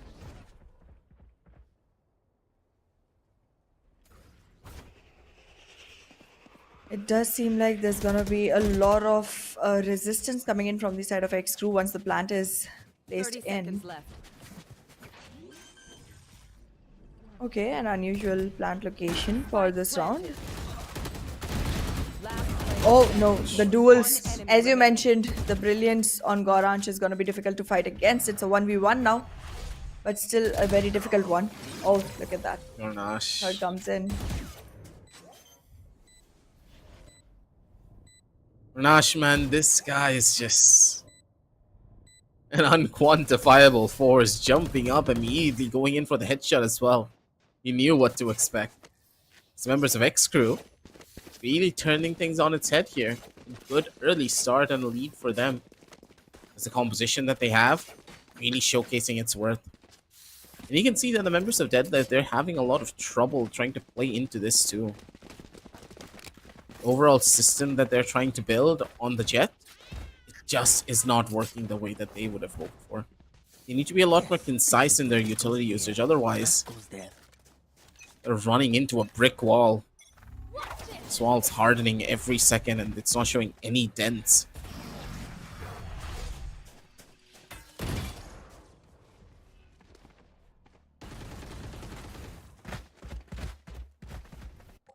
The Jet is on the blade some, but it isn't getting any contact. There's such like how far behind on the line is XCREW playing? They're not trying to give any early frags to the side of Deadlift. They know there is conversion that can happen from the side of Deadlift, and being able to read that, being able to make sure that they're not contesting something that's not in their cards, they are able to pull off a couple more rounds. They will be able to pull off a couple more rounds, but it's still gonna be a very risky situation to go ahead and call out any team as the victors of this one. There's so many surprises that both of them are bringing to the table. Yes, stuck in this one. Rage has the chance to go in for a hit if he wants to. The aftershock, forcing him back on the angle. Still a pretty bad situation for them to fight. It's Jerry to die out. That was a rolling thunder that could have been huge for them to play in. The beer trying to make the difference here, but Ganache just slips in through the crabs. But Shikar being the human flash. 4-1, ladies and gentlemen, as XCREW. They're just taking round after round at this point. This pause now immediately being taken. Deadlift, they know if they want to turn this one around, need to get back to the drawing board too. Take the pause, reset the mental, because your team is making a lot of very rookie level mistakes where you're giving away free fights and you're not trying to play for map control. You know that Salon loves to push up towards A long. You need to try and fight into that, or wait out for the utility and then try to catch out Salon as he's trying to push up. You have the answers, but you're not really writing it on your paper. Well, Haven being one of the maps where the strats are already out on the table, people know exactly what to do and when. I think the coordination and the teamwork are not being as much of a problem for the side of XCREW right now, because everything is so textbook when it comes to a map like Haven or Ascent or Lotus. Right here. That's somewhere giving them the advantage where they are able to go ahead and claim that individual brilliance to the point where it's bringing them enough caliber on the table. But yeah, from the side of Deadlift, I think they need a lot more polishing to be able to convert this one and also get their head back in the game.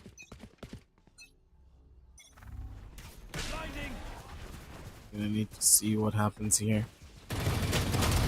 You're on the buys. Good. Early frag here, going into it. They understand now that they've been giving a lot of individual duels away. This is where the real strength of the team will lie. Confident here. Good for one more kill. Inferno being able to catch out Salon. Again, these over-aggressive plays coming in from Salon. A thing that you need to shut down. System breakdown coming alive for this one. Catching out the Cypher, giving them all the information in the entire world at this point. They have the ultimate from the Omen to get that spike up and running into their hands. One more for the hit. As Inferno heard out the footsteps, I do believe, here on the opposite side. We need to play into it here. Last player standing. It's Confident Peeker on the angle, but he's just not going to be able to find the hit. Inferno instead takes it all away. Spike line gone down, and this is why tactical pauses are so important, Ahana. They took the tactical pause, got themselves onto the same boat, And now, he won the round. Not just yet, but very close to it. Very close to They're it. guaranteed. Look at the post plan. There's no way. I know, I know. The positions are definitely very, very helpful for the side of DLE. And this just does not look like a round that can be won for the side of Rage, and Jerry will be able to flush him out with that aftershock. You're right. I agree. Going back to the drawing board has really drawn out another round for the side of Deadlift. Absolutely. That's what you kind of need. Plus, they also didn't invest into the Rolling Thunder, so they now have another big ultimate to try and counteract the ultimate in the hands of Reach. Take it slow, take it steady. Don't really overcommit anything just yet. As for now, waiting for the first initial stun. Early on the TP as well. They're able to find a bit of an opening. Salon.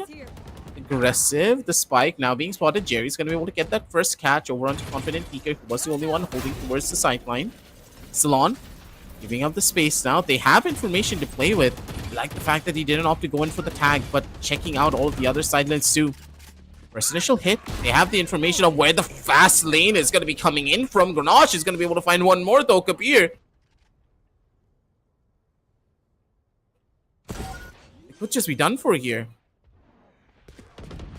Spike planted. Oh no. Shikhar. Last player standing.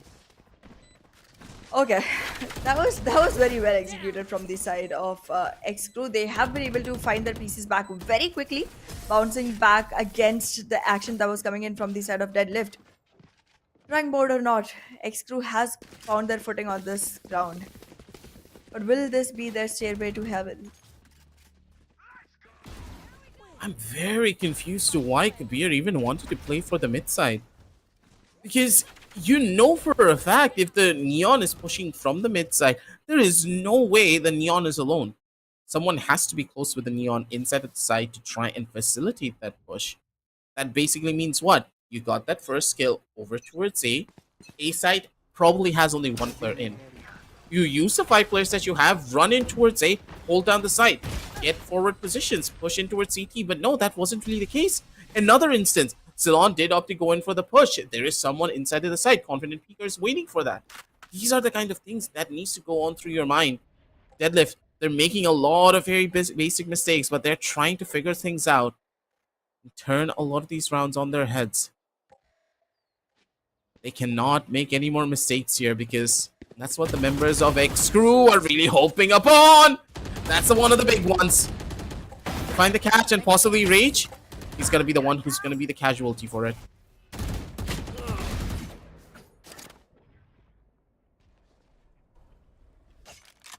Become a very difficult situation for both the teams. None can decide what's going to happen. Confident Peaker, I would want him to stay a little more cautious than confident this time around.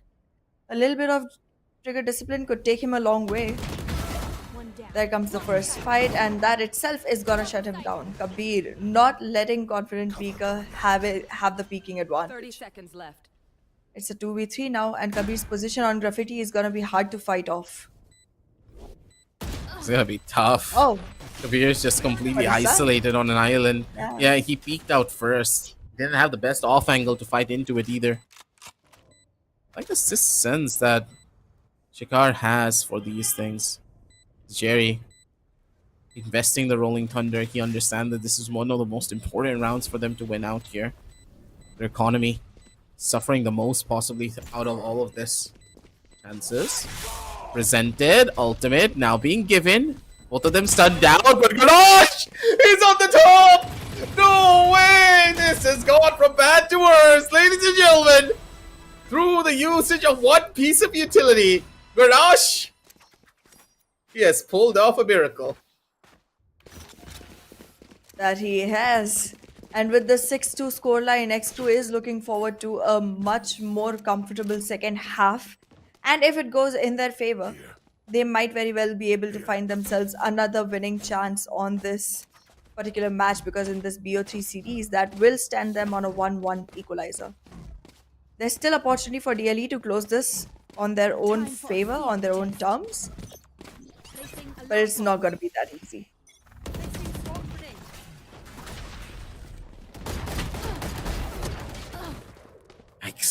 Kabir.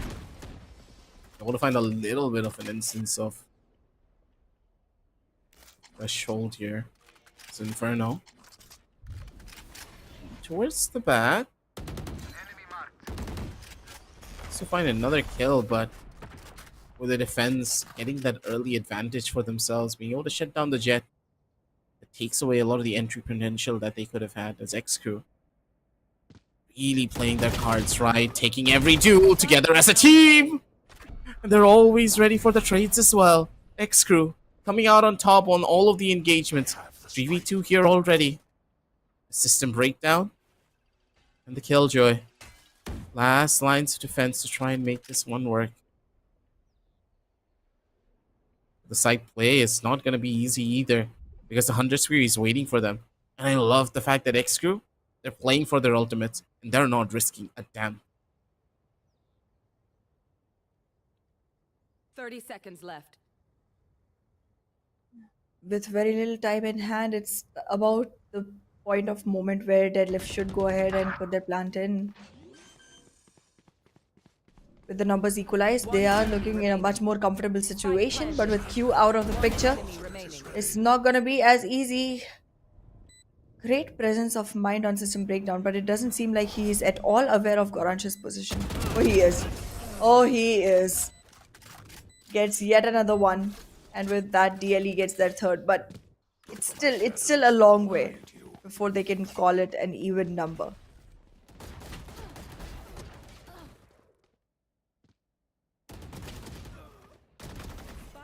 I'm just gonna need to see how this one goes.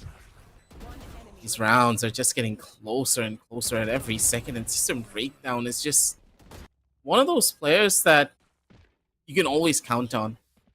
Leading on the charge when it came down to the scoreboard on that last map, and now doing pretty much the same towards the second. Game of the controllers, pretty much. It's either side. They understand what's at stake. Flash comes through a little bit too early, I would say. As for now, they're gonna need to wait and see how things go. AU on the opposite side does have the Killjoy locked and give a bit of space away! As on the opposite Salon, he's just speeding things through! Inferno finally shuts down the menace to society known as Salon. As he single-handedly shut down two. That's the beauty of it. Salon in his element, ladies and gentlemen. The man knows what to bring down to the table when his team needs him the most. As for now, full reset coming in from either side as Kabir could just be getting the opening frag over onto the player on link. Oh, the timing! Oh, this is bad. No, Kabir! Oh, now Kabir's location is revealed. This is gonna be an easy one for the side of XCREW. Last player standing. System Breakdown still did quite some damage. I was not expecting that damage to happen, but now Kabir, will he be able to walk in? His position is revealed. It's pretty obvious where he's coming from. Sure. Could not even hold on to the weapon. Yeah, this is gonna be difficult. I understood that. It seems as though my prediction was spot on accurate. Deadlift being able to take that first map, they had a pretty good chance of winning it. They were able to do so. But in game number 2, they are struggling quite a bit going up against this much more faster paced composition. The defense is just so much more aggressive than what the Jet composition is able to keep up with. Tough calls overall, and look at Salon. He's doing whatever the hell he wants. Already pushed up close and ready here. It's you. Waiting for even the slightest bit of information.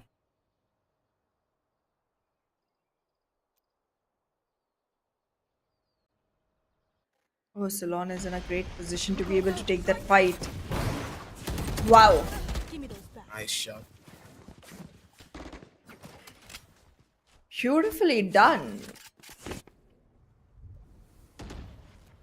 They have the answer for it. They understand that Salon just loves to play aggressive towards the extremities. So they checked out on the angle because of the first initial bit of a read that they had. One good kill and a possible weapon is all that they need to turn this round on its head. Confident Beaker is already in for the swing! Oh my goodness. Oh, He he's has looking for the multi! Give him the ace! He deserves it in every single turn, but Shikar is gonna seal it all away. 8-3, ladies and gentlemen. It's XCREW. In the half. They're gonna take us to the map of Lotus. Seems to be close to guaranteed. I agree. It looks like Lotus is definitely in the cards for today as well. Unbelievable how confident Pika just went in there, got his 4K.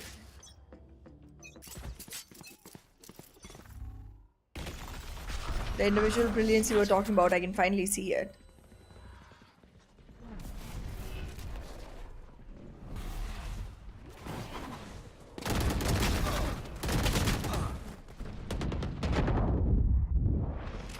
Some breakdown though. In backlines, he went in for the wide swing and he still died. Oh, this is so bad.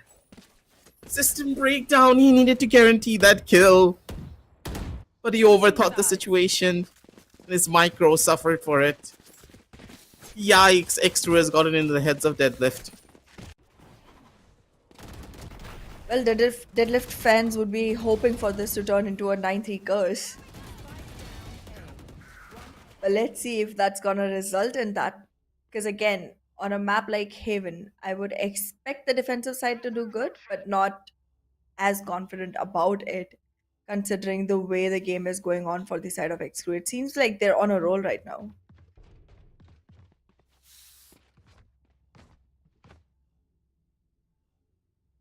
Made it 3. Round swap now coming through. Deadlift. I have no idea how this is gonna work out well for them. What with the utility usage too? Salon's just able to find all the space in the entire world. Perfect cage as well as they're running straight in as they're done. Seaside is instantly theirs. Yep. There's no way this turns around at all with that, you know. Never mind. Last player standing. One enemy. Never remaining. mind. Yeah. I'm just gonna not jinx anything right now. Let the players do their thing. It was so chaotic though. This is a very risky play being taken by Jerry as well. Sun was good, but he can't really go in for that fight just yet. So play it slow. Opportunity presented. Halfway diffuse, already done. Doesn't need to go in for the swing, but Shikar with the pre-fire. Able to catch out the head of Jerry. 10-3, ladies and gentlemen, as XCREW showing their dominance on the map of Haven. Sunset may not have been theirs, but Haven is a completely different story. Double-digit scoreline already for the side of XCREW. Shikhar with that final bullet, already claiming the throne for the side of XCREW on this map. This might very well be the beginning for the side of XCREW to go ahead and call in for Lotus as well. But then again, as you mentioned, Lotus and Haven both have very similar play styles, very similar compositions that people are using these. It might just turn out to be a very similar result to what Haven is showing us. Is that how short-lived Deadlift's victory is gonna be?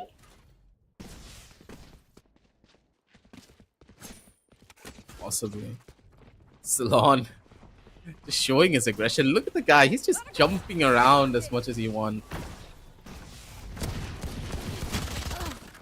Wow. He's just dashing around at the speed of light. Salon is just... Look at this guy. He's just having a fun. He's just having a fun time at this point. Showcasing the strength of the neon at every turn. Go, go, go. As for now, fast on the hit here. They're not going to be able to turn this one on its head. Wow. System breakdown. She takes out 2 though in the process. With his own classic, but that's all that they're going to be able to get. 11-3, ladies and gentlemen. XCREW They take the round away once more. They have lost on a little bit of weapons, but that's completely fine. Does not look like a good day anymore for the side of Team Deadlift. The variety of weapons coming in from the side of XCREW itself is interesting me quite a bit. There's a Bucky, there's a Bulldog, there's a couple of Sheriffs, and then they also have an Outlaw. Against Vandals and Phantoms. This is about time that Deadlift goes ahead and seizes their day, but wait a minute. Doesn't look like it's gonna be that easy. Oh, Shikhar came in to give a surprise, but Last player standing. already found the player dead there. Spike planted. It's now Jerry versus everyone. There. Ceylon's just... the confidence on Ceylon, man. When this guy is in the server and he is in the zone as well. Cannot stop him at all. True that.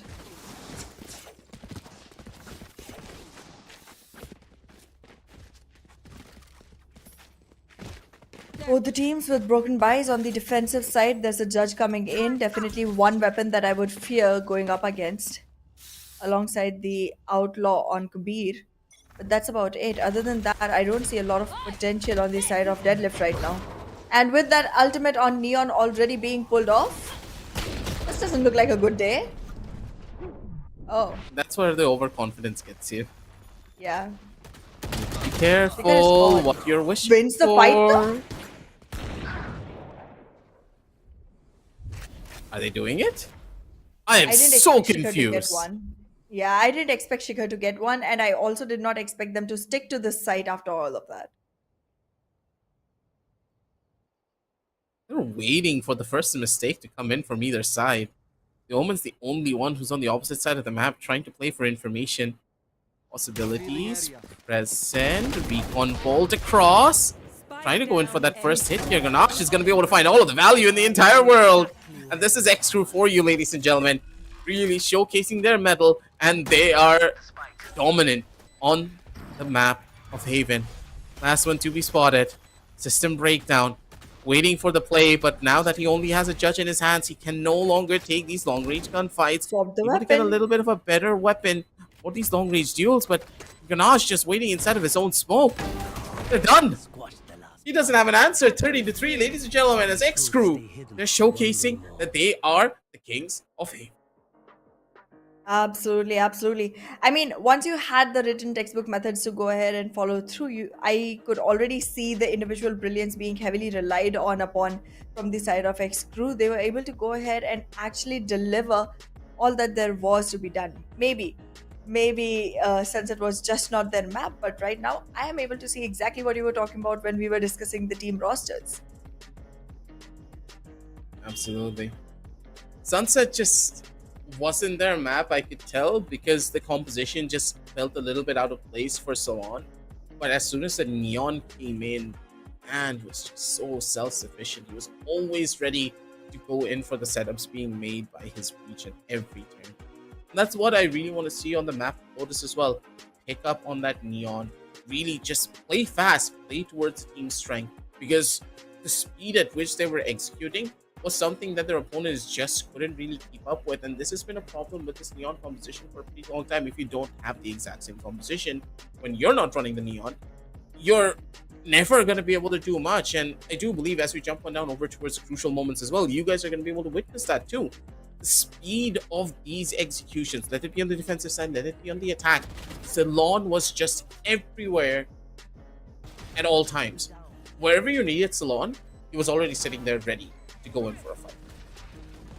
And the Jet just couldn't do that at all. Agreed. And yes, the composition disruption that you were talking about in the beginning itself did show up on the map quite a bit. And again, as you mentioned, the individual brilliance of the players of XCREW is just much more higher than that on Deadlift, even though as a team they're amazing. This just did not turn out to be a map where the team game was able to trump the individual brilliance of the players from XCREW. I mean, all these moments, you can already see the way the fights went on, and that particular 4 kill coming in from the side of confident Pika, just beautiful. Look at that. Yeah, confident Pika just living up to his name. He's fully confident. And when you have this much confidence going into a duel, you can't lose out on any of these engagements. A beautiful round indeed. And right at the very end from Grenache to just close things out. XCREW, you could tell that they were in that proper zone at every moment. Anything that happened in map number 1, they just brushed it off at the very last second because XCREW knew that they're the ones who deserve this victory. They're the ones who are going to be able to take it no matter what happens. Absolutely. I mean, XCREW, the way they have performed on this map definitely clears all of my doubts. I mean, I haven't seen that team play as such firsthand on the casting desk before. This was my first time around, and I am surprised by the kind of performance they're delivering already. And as you mentioned, it's been a while since these teams have been showing up on Showdown Series. It's been seasons after seasons. I can only imagine what their performance is, gonna grow up to. It's literally increasing on an exponential level. From the first map to second map itself, I've seen such a drastic difference in the way they are, coordinating with each other, that I am just surprised beyond words. Absolutely. That's kind of how it goes, right? The game of Valorant can evolve at any moment. It's an ever-changing game, and whoever's able to keep up with the meta will always be the ones to remain at the very top. And speaking of the very top, let's jump on down over to the scorecards to see who was the one dominating throughout the entire game from the start up till the very finish. And Salon leading the charts, 17 kills to his name, and the guy did it all without a breach in a lot of instances. He just casually ran up by himself and just showed how good his aim is. He's a tier 1 caliber player when it comes down to his raw mechanical skill.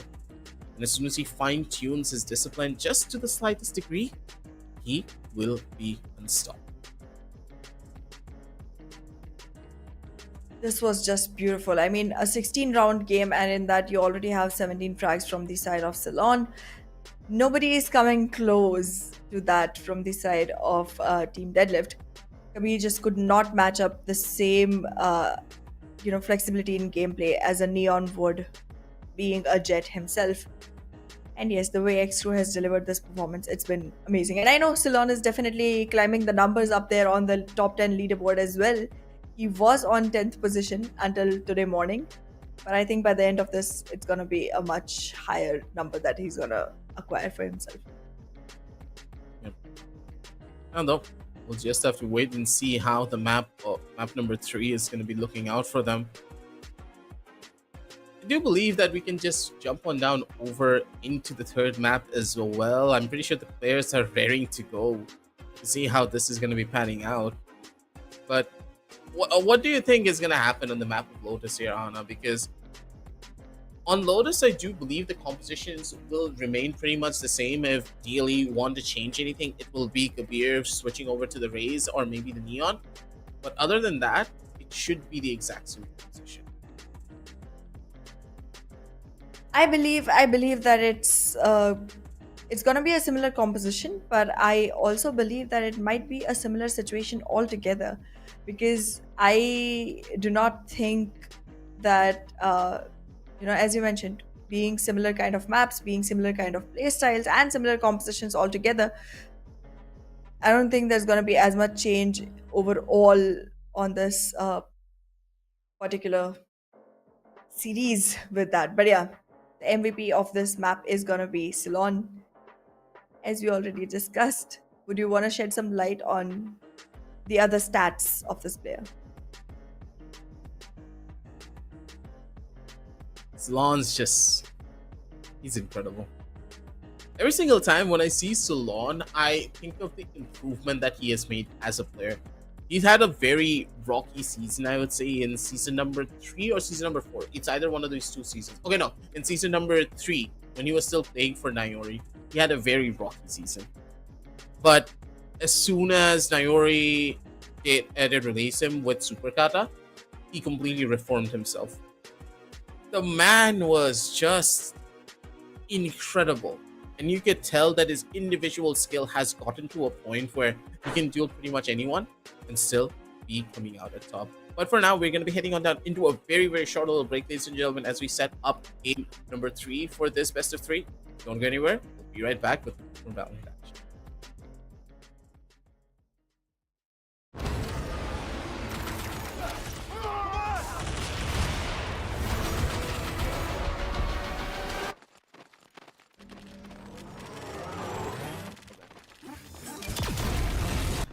When are you gonna upgrade your system?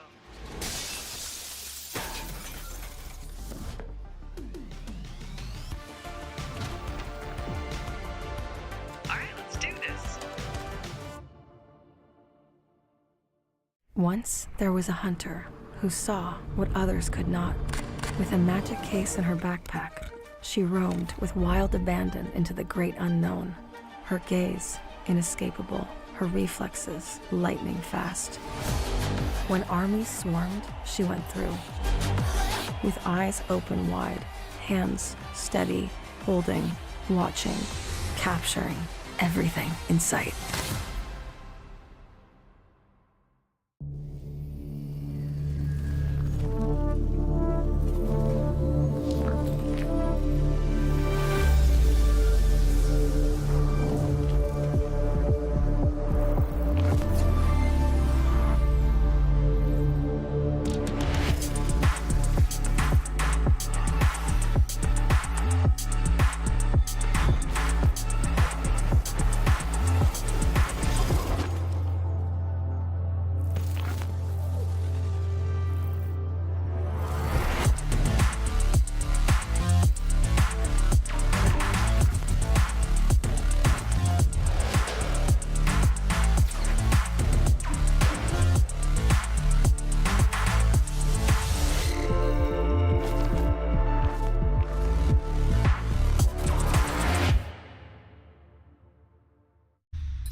The Crucial Pro DDR5 RAM kit comes with a sleek, modern look that will complement any build. But aesthetics aside, it's the performance that really matters. So let's dive into it. The default JEDEC timings are 46, 45, 45, but it does come with 2 XMP and Expo settings for those looking for a little more performance. With XMP 3.0 Profile 1, you can push the speed up to 5600 megatransfers per second. If you prefer a slightly lower speed but tighter timings, Profile 2 offers 5200 megatransfers per second at 42, 42, 42 timings. We've run some benchmarks and stress tests to give you an idea of how it performs. In general, dropping the speed and tightening the timings with the second XMP/Expo profile yielded better results for us on our test system. Paired with a Ryzen 7800X 3D, we saw anywhere from a 1 to 5% performance bump depending on workloads. All in all, the Crucial Pro DDR5 64GB RAM kit by Micron is a fantastic choice for first-time builders and enthusiasts alike. And as stated, ladies and gentlemen, that was a very short little break. Game number 3 is up and ready for you all. I hope you do have your lunch. We haven't had our lunch, but you guys back at home, this is your entertainment. Valorant at its finest at the Esports Showdown Series Season 5 Valorant, powered by Crucial by Micron, with our GPO partners Zotac Gaming and our media partners Gossip.gg. Valorant action is something that is best enjoyed while it's hot, and both of these teams, they're burning up the server, that is for certain. Map number 1 going in the favor of Deadlift, map number 2 going in the favor of XCREW. This is where both teams pretty much need to understand, either you win this or the lower bracket has your name written on it, and you do not want to go down there, because every single team that is down there, they are there to exact vengeance upon their opponents and get one step closer towards that prize pool of 1 lakh INR. But at the same time, I do believe that the members of XCREW, they are at, I would say, the most optimum position to take everything away when you think about it. The way that the team has been playing, the way that the entire strategy has been developing, XCREW are now showcasing that confidence, a similar confidence that we're being witnessed by the members of Deadlift. Hopefully Deadlift have the exact same practice and setups that they had for the map of Sunset over on Lotus. Otherwise, XCREW could just walk away with that. True that, I completely agree with you on this one, aggressive, because I definitely have a much stronger feeling towards XCREW being able to win this one compared to what I feel about Deadlift on this map because of the performance from the last map. And altogether, I mean, yes, Deadlift is still able to show up for each other much better, but then again, how long is that gonna help you once players from X crew start like collaborating with each other, because it's not looking that difficult for them. They were able to very well execute that side of their own gameplay towards the second map. True. I That's kind believe of that how it's it a, is. yeah, please. Go on, go on. Yeah, I was saying I just believe that that's a very strong, upgrade that happened for the side of X crew from the first map to the second, and I don't think that upgrade is going anywhere away. So soon. Yeah, absolutely. That's kind of how it is for the map of Lotus as well too, because some things could be taking a massive turn for X Crew as Dooby Dooby Doo. I'm just gonna say Scooby. Why not?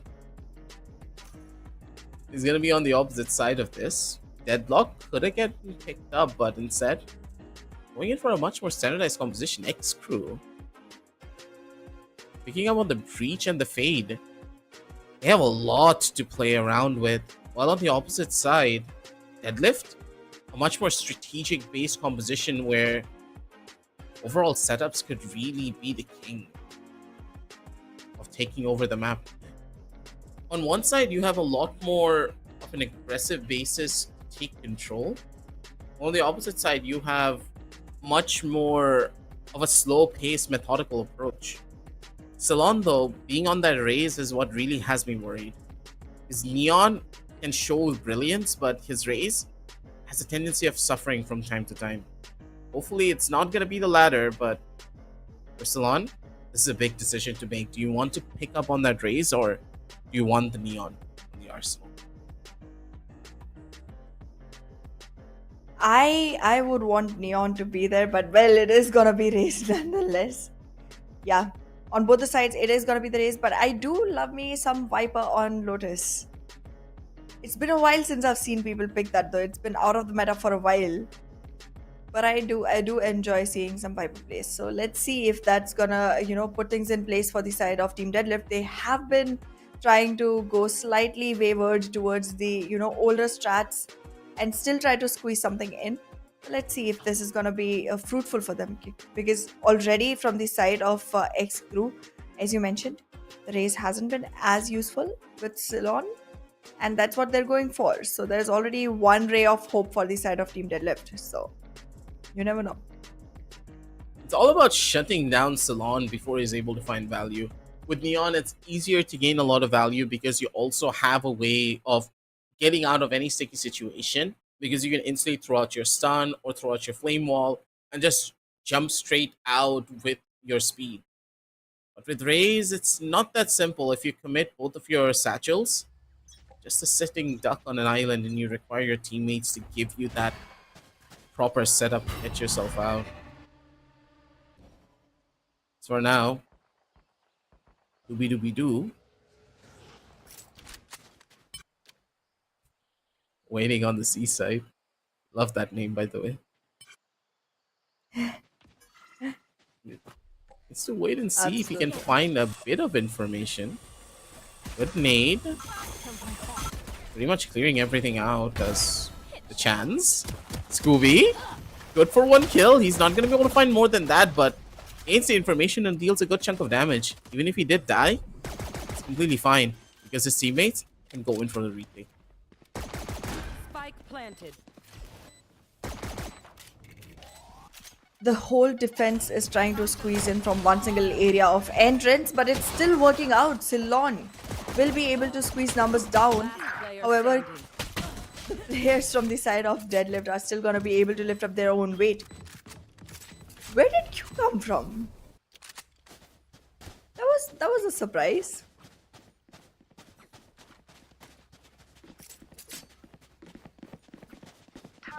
Just doing whatever the hell they want. Deadlift doubly keying their way in towards the side, really working wonders for them. It's a team play and synergy that they were missing on that last map. starting to take root on the first round at least, but can't ever count your chickens before they hatch yet. Still in its infancy, the members of Deadlift. They have a slight bit of an answer here. Crossing about, the Viper Smoke, giving them a slight bit of an edge. Shikar tried to walk up, and he does get caught out because of it. Good smoke, though, being utilized by KU. The usual Sentinel player. Really turning everything on its head. As a Viper, normally the one who needs to hold down the flank, now taking the entry with his team. They're just able to hold. They have the answer that they want. XCREW? They're jumping down into the waiting arms of the enemy.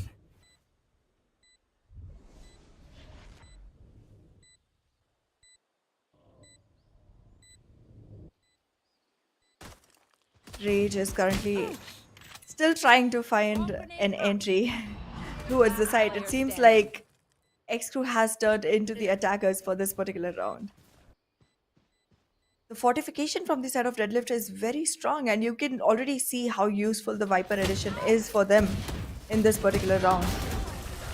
But yeah, other than denying the flawless, there's nothing that could be done from the side of Rage either. And with such good weaponry, being able to also save everything they had invested, Deadlift is going to walk into the third round.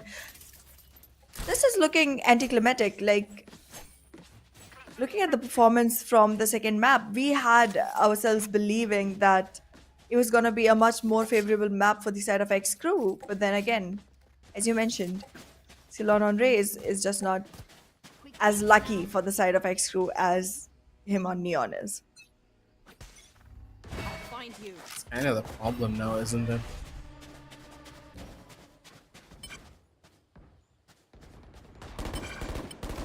Waiting game once again. It's for now. Found them. You see that Scooby on the opposite side. Kabir already in. Placing Sightline is pretty much his. A system breakdown. Just to hold down the lines for as long as he possibly can. Jerry on the angle. Scooby. Or Doobie. Sorry. Gets another big patch. Oh, he was Jerry so able to get the unaware. shot over towards the first. Able to find all of the value here. Kabir is going to be able to shut down another one. And even with the weaker weapons, they're able to make Wow. things work. Jerry with a fast swing is able to find the catch. And now it's all up to Shikar. Angle, not really his. Needs to swing across. The TP has been used, but KU able to capitalize. A little bit of a small whiff, but Shikar is not going to be able to jump on top of it. 0-3. It's the members of Deadlift. They are looking like the exact same team that we witnessed on the first map going into Lotus. Where were they in the second one, though? It seems like in the second map, they were just, resetting themselves for the third. They were taking a nap like us. Ola. Yeah, but you still need to remember, there's still opportunities for timeouts, and you know what they've done for XCREW before. Once XCREW goes back to their drawing boards, they do come back very strong. Oh, Salon. Wow. That's just Salon for you, man. He can guarantee a kill. If you allow him to run into a sideline, into any common angle, somehow Salon just fishes out a kill. He doesn't need utility. He had no utility. He just used his own paint shell, jumped up, and then got it. Imagine what he could do if he had proper utility. True that. However, he didn't, and that's what's giving another edge for the side of players of Deadlift. They are again in a winning position, and it's a 1v4. They are not only winning, they're winning with flying colors. They're literally surviving with so many players. Their economy is getting stronger and stronger with every round.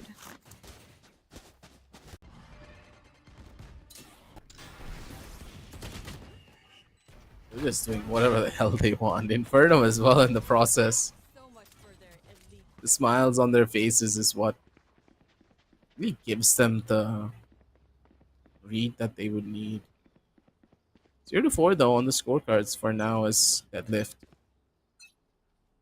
Looking for the answer to this buy round in particular.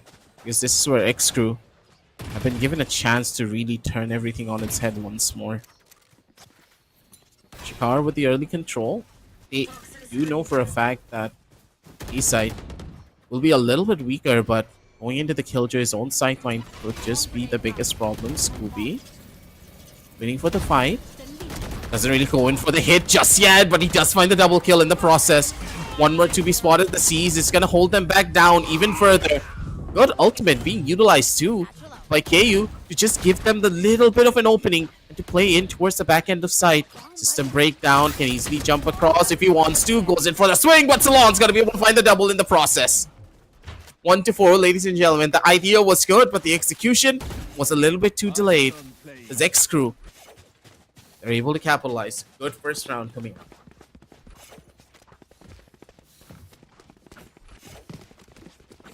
I believe XCREW was able to find themselves an opening that they really required and were able to stop Deadlift in the momentum, because again, if Deadlift was to continue to get a couple more rounds, they would already be on a very confident spot to go ahead and seize more from there. However, Deadlift is not going to be tainted as much when it comes to their economy or their choice between trade-offs of utility for weaponry. Okay, maybe in the next round they will, because Ceylon, as you mentioned, Enemy remaining. is magic What? in a box. This was annihilation. They're not even using deadlock. They're doing whatever the hell they want now. This is XQ, ladies and gentlemen. Gave them a taste of victory, and they are going to take it away from you. And Deadlift, I do believe that this is where they suffer the most. When things are past their own calculations, when the opponents are just rushing into them willy-nilly without any form of fear. That's where the systematic team really has trouble trying to bring things back. And if XCREW are able to keep gas pedal going, should be in proper notice here. Ceylon, already with the early aggression, tried to go in for a kill, but even then, scared them off over towards the opposite side on the map. System breakdown in towards mid. Double-sided answer. Fast hit. C side completely theirs, and they now need to push in towards CT. But they're not doing so. The defender spawn completely left open. Are they going in for a double fake is the real question. Can't risk this. It's too late. All the defenders are in position in the plant spot. Jerry, where are you planting?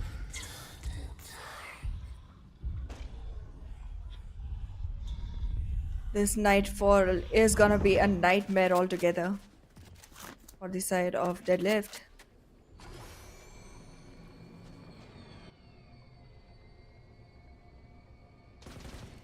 I don't think there's any way to get the spike back anymore. It's a closed round already.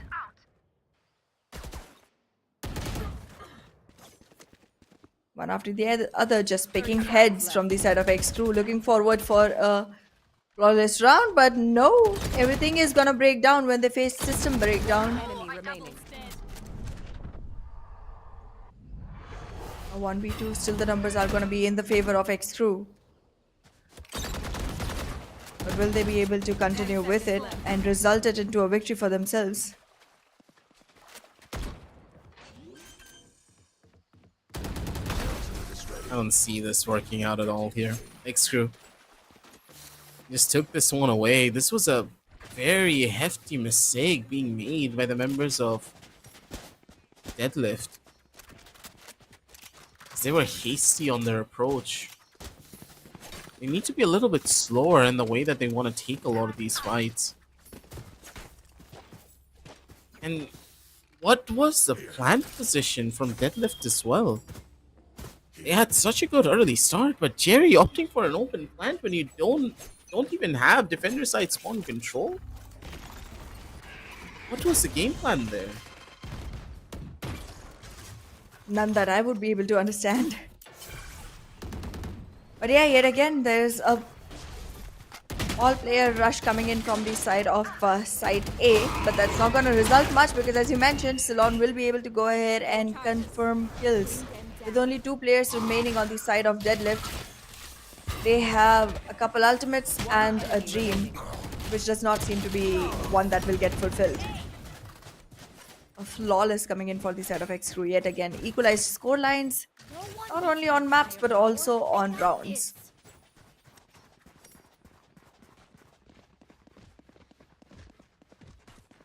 4-4, ladies and gentlemen, with the scorecards now being a lot more evened out. The ultimates is what's going to make the difference here. Both sides have the killjoy lockdown, but with the showstopper in the hands of Kabir, he has the opportunity to go in for something even faster. Depending on the setup, Kabir, already with the swing, he'd opt to go in for the instant hit here as well as you. Waiting for his chance and that first bit of sound. Give everything away. Slow down as Killjoy. Easily opening things out as Confident Peeker in towards mid as well. They have the entire map under control. They know that no one's playing towards the seaside. This is a perfect ploy for them to play into. And if Ceylon doubles up with Confident Peeker, they can't go in for the swing. But instead, Ceylon is walking all the way towards the back. I don't like the odds of this. They needed control over the mid doors, but instead, they didn't want to fight for it, and Confident Peeker died out. Ceylon, you needed to double up with him. And that one mistake could just cost them the entire round here. It is gonna. Even Rage is gonna be in a difficult situation to be able to go ahead and fight. If he does get his hands on System Breakdown, he's still gonna be picked off by the other players. Oh no. There was supposed to be a swing. There was supposed to be a swing to refrag. But with this lockdown, they might be able to go ahead and take this fight, but no! Kabir, that was supposed to be one that gets converted. Oh my god, Inferno! How come? Oh man's a Giga Chad. When Kabir messed up, I felt like the round is gone. It's gone. It cannot come back towards the side of Deadlift. But then Inferno, like, excuse me?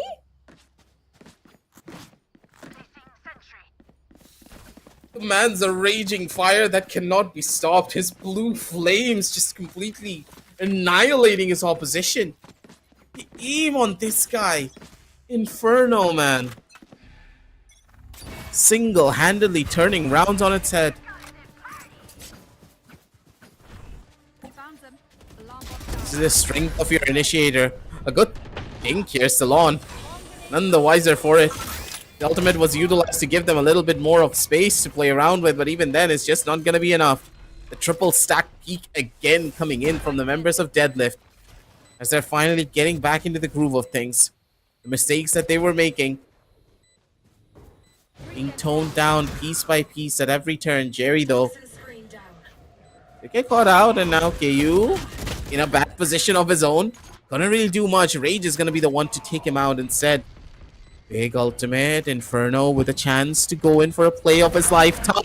Double with the swing! And it's the game of Inferno, ladies and gentlemen. The man's a raging fire that cannot be quenched at every turn. Kabir in towards the back. Seas comes through as well to deafen out the sound.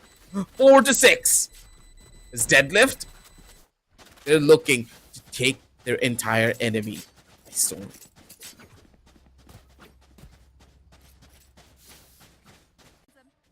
The way Deadlift is claiming their throne one after the other, rounds after rounds.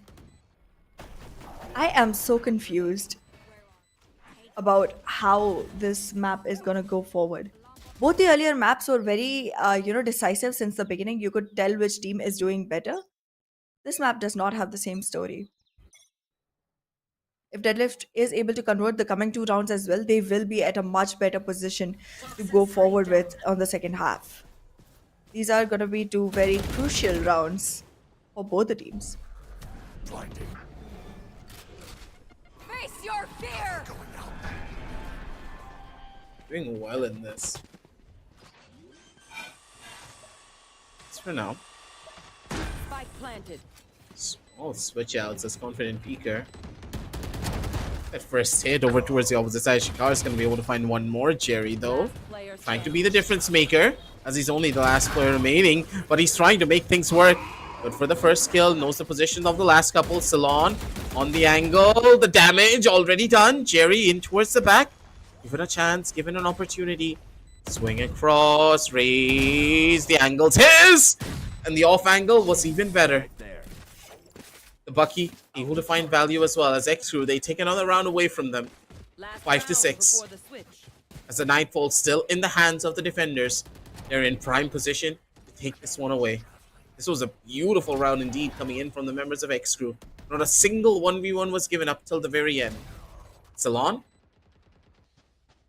just being an absolute demon when it comes down to his A-side push.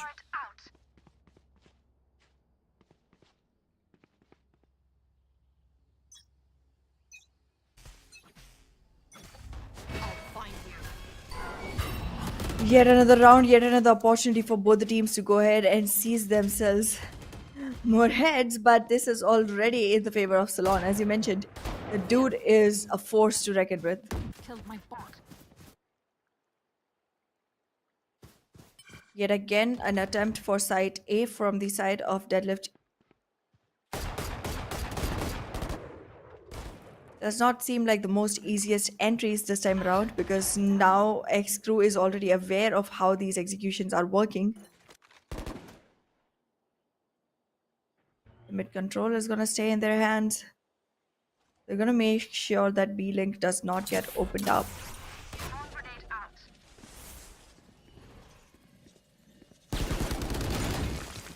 Maybe even more Oh, difficult. beautiful. This confident peeker had Should the have been more opportunity than to just go one, in but for yeah. multi. Yeah, he should have gotten 2 at the bare minimum, but the nerf judge is just showcasing the wear and tear of the weapon. Last one already pretty much spotted out. System breakdown's not going to be able to run anywhere from that one. XCREW looking for this victory. Time ticking away. Last 20 seconds left on the clock to try and go in for a play. One good kill is all that they need as Inferno. Wary of his opponents now. Time ticking away here. 11 seconds left on the clock. No one's really risking anything. On now being given in. The spike planter already down and dusted. Salon jumps in for the final frag. 6 to 6, ladies and gentlemen, as XCREW. They bring things back in a proper, decisive fashion. Clean slates going into the second half, ladies and gentlemen. As this best of 24 is now turned into a glorified round of 12. Whoever takes this will be the one to move forward in the upper brackets.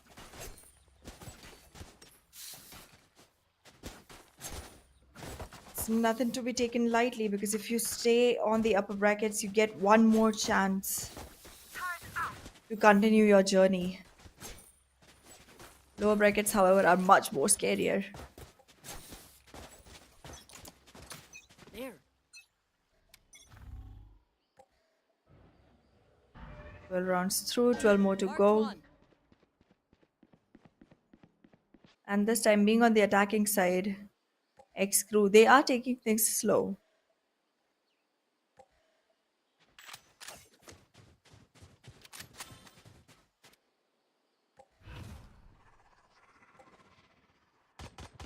There. The approach has been a lot more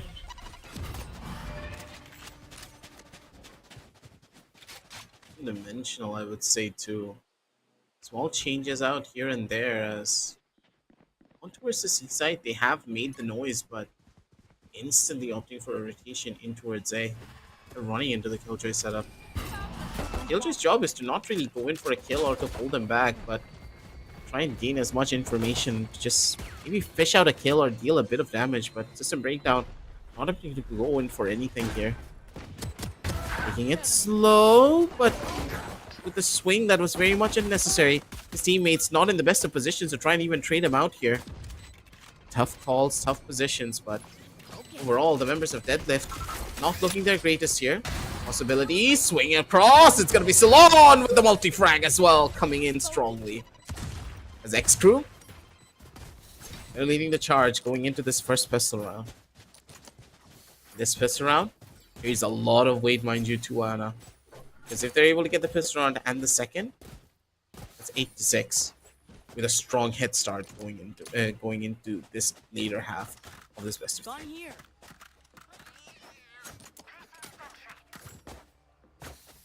This is going to be an important round for both the teams. I need to blow something up.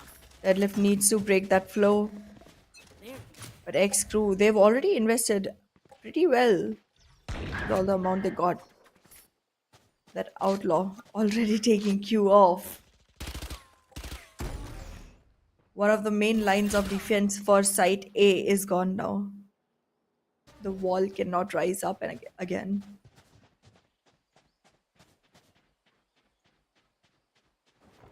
We're doing everything here. Rage. He's ready with a little bit of utility to just clear out a couple of these close corners, and they're going to be able to do so. Jerry, to be spotted, doesn't have a weapon to even try to go in for a spray here.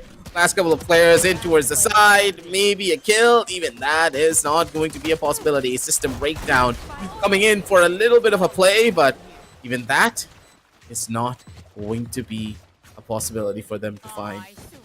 XCREW, the speed of these entries is what's giving them the edge.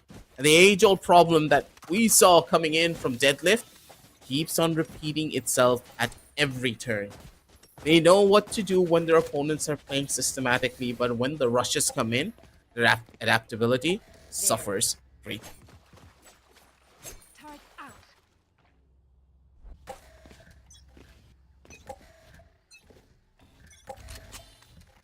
Well, yet again, this is gonna be another round that is gonna mark the entry for XCREW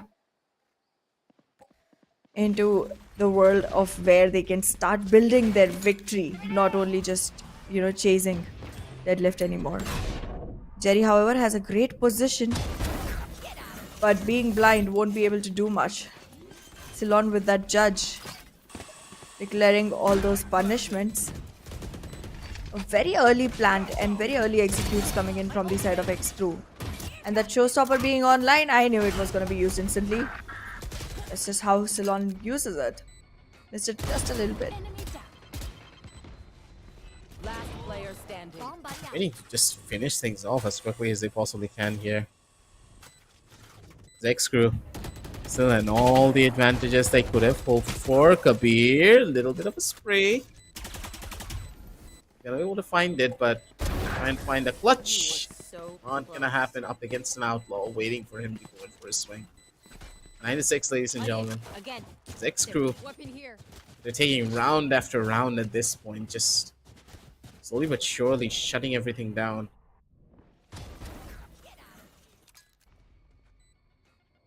Overall, this pretty much where the ending moments are going to be coming through. XCREW, now that they have a good, strong lead over on their economy as well, Deadlift, they need to get an answer soon. They've been taking things a bit too slow and allowing their opponents to get into these comfortable positions. And unless I see a big change, I don't see how they're going to be able to turn this one on its head. This was just way too hasty from the side of Ceylon. Did not consider the fact that there's way too much Killjoy utility on side C. Always, always, always.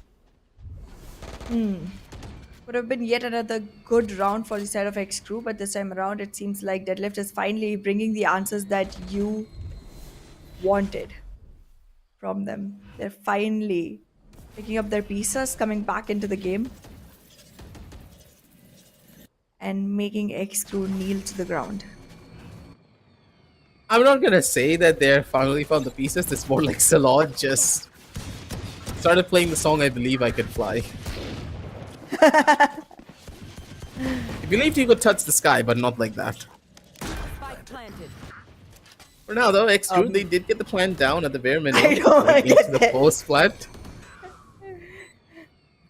Shikar, though, waiting on the angle, but no, Shikar, he placed the smoke. And he got caught out because of it. Poor old Doobie's not going to be able to do much. But wait a minute, Rage! He's doing God's work out here! Still has all that he can give. On towards the right side. Can't really go in for the swing just yet. Sees being utilized for the close angle. He needs to go in for the spray, but the angle is just not his to play with. Go in for the reload, buddy. He doesn't need to swing! And system breakdown. Cool, calm, and collected as per usual. He doesn't risk a damn thing. 9-7, comes- but good God, this was a close one. It sure was. And finally, Deadlift has been able to deposit a round in their favor towards the second half of the game. But yeah, it's not too late. They can actually come back in the game. It's not been a long run yet. But so far, seeing as much of the game as we have on this particular map with this particular composition, do you feel there is still a shot for XCREW? Spike down A. Oh, 110%. Because of the way that XCREW have been playing, they just need to find that proper formula for this attack side. Deadlift? Oh wow. Never mind. Shikar? Just read Kabir like an open book. The poor guy just jumped once. He didn't even make any noise. But the pre-fire coming in from Shikar was just perfect. He knew what to expect. It's another calm before the storm comes in from either side. Reset. Very important to try and establish a proper lead going into this late round. Information pretty much starved from either side of this. As you can tell with the Killjoy lockdown, there's still a chance they can instantly go in for rotation on the A side if they want to. They don't have much of an option. With Sexton breakdown holding down the line, the play is waiting to happen. Placing swarm grenade. Spike planted. Does not look like a very good situation for the side of Deadlift this time around. The plant is very much in the favor of XCREW, and being able to even enter back into the site is gonna be a big deal. Jerry does have a very sneaky area to walk in through. This waterfall might just give him the exact cover he needs. Good shots, but none of them landing. And after having revealed his position, he could not really walk in. Inferno, trying for the last fight, gets one, but then instant shutdown coming in from the opposite side as well. XCREW, the double digits that they wanted, is already on their boards.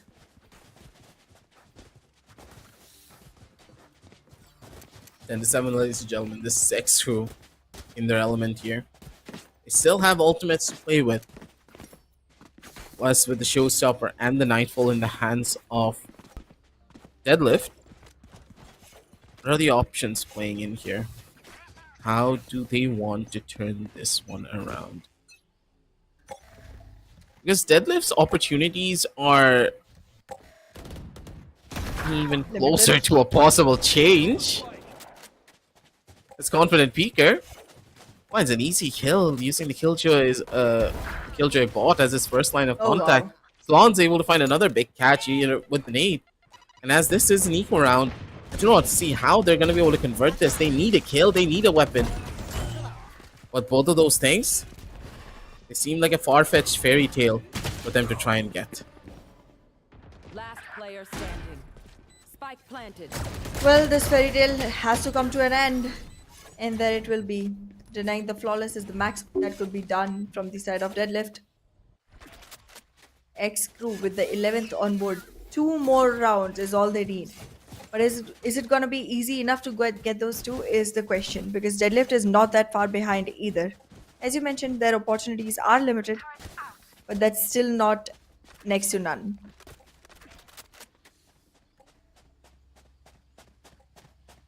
Energy that we witnessed from the members of Deadlift on map number 1 seems to have just diminished the point of no return, which is tough to say because that was a team that really knew what the hell they wanted to do on this map. But in Haven, on Lotus, when it comes down to the 3-sided maps, the team is just not as fine-tuned as you would have hoped for. Inferno, though, deals a good chunk of damage over towards the first. Opts for the reload. Allows Salon to get the orb at the bare minimum. One step closer towards that Showstopper once again. As long as Salon gets that Showstopper online, the amount of pressure that the attackers can give, get another round is pretty much guaranteed at that point. Both sides are taking a much more of a slower approach here, feeling each other out for as long as they possibly can. Face your fear. Ultimate being utilized to gain some information of what's really happening over towards the seaside. They want to kill, but look at the discipline coming in from the members of Deadlift. They're not giving an inch of information away. They're making them work for a kill. 30 seconds left. This time around, with the numbers falling in the favor of Deadlift, it does seem like they might have yet another opportunity to climb back up. But that's just not without loss on their own hands either. Confident peeker. This is not going to be a good enough position because there's people coming in from every single angle. Gets taken down. The round being shut onto an 11-8. This is just going on getting so close. Nobody is comfortable right now. Not the players, not us, not the audience. Everyone is just curious what's going to happen next. They're gonna be able to make this one work. Mm-hmm. You were saying? I was saying I see an overtime coming in. There's a good chance, but I don't really believe the overtime is gonna be that simple either. True. This last round, they should not have really won it because I'm pretty sure that Confident Peaker just didn't have that self-thought that, hey, maybe I'm gonna be the one who clutches out this round because he had that Rolling Thunder available, he had a flash available in his hand. He could have risked the play and tried to push in towards the fade, possibly get a kill on him, and then make the play happen. But instead, went in for the much more safer approach. Now that he has that Rolling Thunder available to him on the attack side, he can either play in towards the B side, play in a lot more aggressively with C, not utilize that ultimate towards taking the C side, but instead push in towards defender spawn. Instead, there's a lot of options that the members of XCREW now have, and because of the tactical timeout being taken by the members of DLE, you're giving XCREW even more time to go in for a proper game plan for these fights.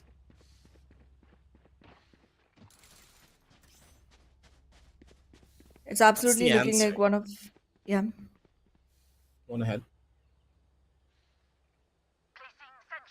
I was just wondering if this is about time where XCREW should finally, collect themselves and be in a place where they're more focused on winning the game than winning a single round. Because their aggression, if combined with some control, might result in them closing this out as quickly as possible. But yes, Ceylon messed this up the last time around. This time around, he's not going to make the same mistake. Gets the early frag, gets the numbers bettered for his side, and with that advantage is going to be walking into a post plant with extra Yikes. players to play with. Last player standing. Oh, this is done. The Yeah, investment of this is lockdown and what I was still worried this. of. Yeah.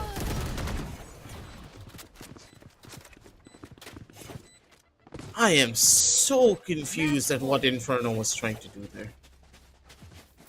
Odin in hand, he's ready, out in the open, peeking out to 3 different angles. You're gonna get swung from somewhere, buddy. But Doobie just did it without any remorse. No fear in his eyes, and just got into that Ferrari and just came through. 12-8, ladies and gentlemen. Members of XCREW. This game just easily pretty much theirs. Kabir pulling out that operator right at the end stages. Try and maybe catch one of them off guard, and he's going to be able to do so. Salon, none the wiser for it. Now with the full reset coming in, they have 2 options. Play for the ultimate orbs, get that ultimate online for the breach, for the killjoy, or even the fade. Possibly go in for a win here. Either or for them. Hugh's gonna be able to take down one more. The chances that they could have had for rotation are now all down to the water. One enemy remaining. It doesn't seem like there's gonna be enough opportunity for this side of XCREW anymore. As you mentioned, there's no opportunity that's gonna present itself right now. Rage, all he's doing is denying the inevitable for as long as possible. Wait a second. Are you telling me the impossible is... Oh, never mind. Just teased for so long. It started feeling like, okay, maybe if the fights get individualized, you never know. I got wishful. I need this. He's probably calling Inferno a lot of names right now in the back. Yeah. No one should jiggle like that. The man is just showing his gun barrel and just jiggling it around. Confidence galore coming in from the members of TL. They understand that even though things may look bleak, it's important to have fun in the game of Valorant. Especially when it comes down to rounds like that. It's true. Oh, Ceylon's been having a lot of it. This one operator is going to cause problems. They haven't really been able to find the perfect answer for it. That's your smoke now gone. The one thing that could cause problems for the operator now no longer being on the playfield. You need to play for information now. As soon as you know exactly where this operator is, that's when you need to utilize those flashes. Anything too presumptuous before that, you may lose out on an opportunity and possibly a player of your own trying to take an entry.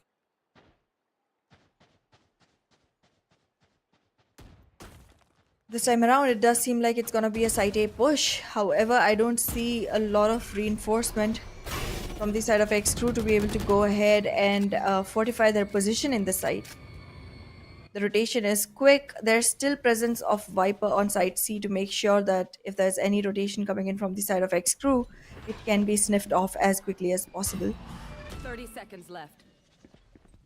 It's more like a 3v4 situation towards site A, while both teams have left one player each towards site C, and now with that haunt, there's already information available towards players of Deadlift that someone is trying to fish around towards site C as well. 10 seconds left. But the numbers are just not gonna stay in the favor of XCREW. Spike planted.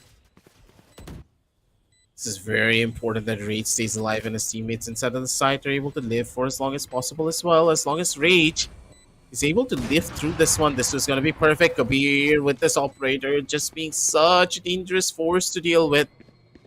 Has the opening, has the chance to just go in for a little bit of a play. Perfect kill coming in from Rage, and now it's his turn to clutch. Double kill for him. He's looking for the multi-frag. Has the haunt to try and maybe gain some information, but he can't risk it anymore. Swing across, tries to go in for the fight. But there's too many for him to take a duel against. 12 to 10, ladies and gentlemen. And Kabir on this operator seems to be the missing piece that the members of DLE needed to try and initiate this company. It was a literal deja vu. The same exact place, the same exact player, just a couple rounds ago. The same exact fight. Could not make it then, could not make it now. XCREW. They are just one round away, but that one round is taking its own sweet time to arrive. There. Deadlift. All they gotta do is make sure fighting tooth and nail to push this to an overtime. That's the only way they get a shot at winning it.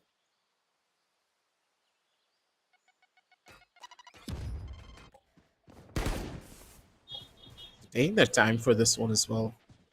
Deadlift. They're not going overly aggressive whatsoever for any of these turns. As for now. And it's a slow and steady approach.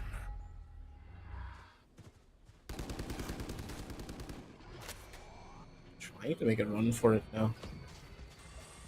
East side. Ripe for the picking for the members of XCREW. Good stun early on. They're able to gain space, and Ceylon deep in towards the enemy backlines. No. Risky for these plays as Ceylon.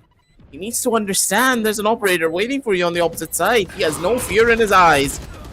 And he is not going to miss those shots. Confident Peaker, a little bit too confident for his own good. Rage giving away another duel, and one by one they're losing out on rounds and bodies. As XCREW. The idea was good. They had the side, but they went in one by one. It's Deadlift. They're winning purely on the basis of their discipline. This is a team for you, ladies and gentlemen.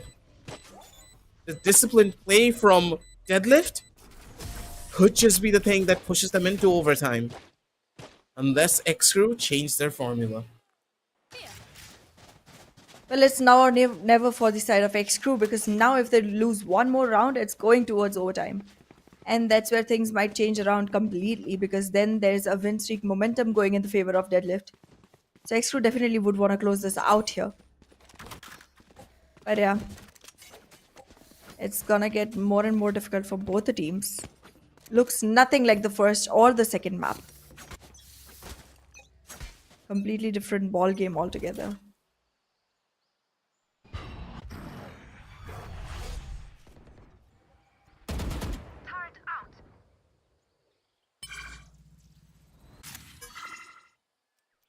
I'm just waiting for this one now.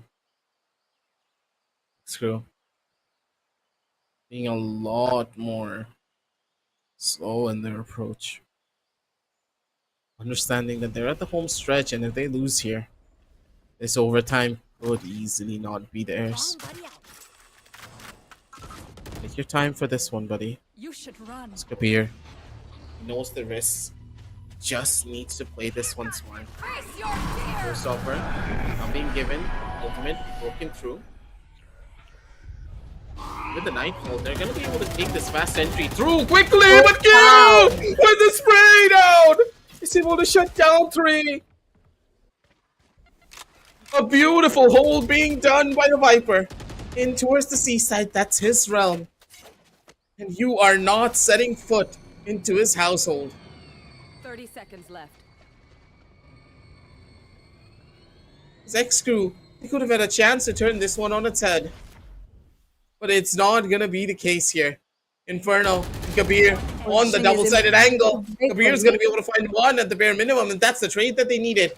Play for the 3v1, don't go in for the swing anymore. The discipline that the members of DLE have is what's giving them the edge, and they're able to do all of it just because of that one factor. Rage still can cause problems here. Could easily turn this one around. Jerry on the angle, already spotted, but it just is not gonna be enough. 12 to 12, ladies and gentlemen. They have done it. Overtime has now been initiated. All but a millisecond. All but a millisecond. Jerry was literally in the crosshairs. That crucial moment. In that moment, it felt like there could be a victory coming in for the side of XCREW. One enemy remaining. Look at that.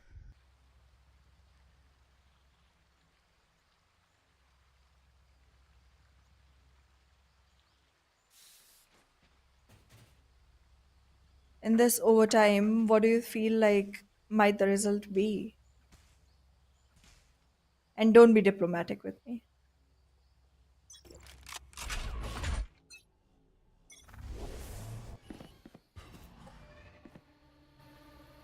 With the overtime up and running, we do have the Viper Spin as usual. There's again gonna be an A side push. Let's see how far this time it goes. Ceylon was in the crosshairs. There was supposed to be a refrag coming in. The players from the side of Deadlift just walked back out way too quickly. It's a 5v3 that Deadlift did not sign up for.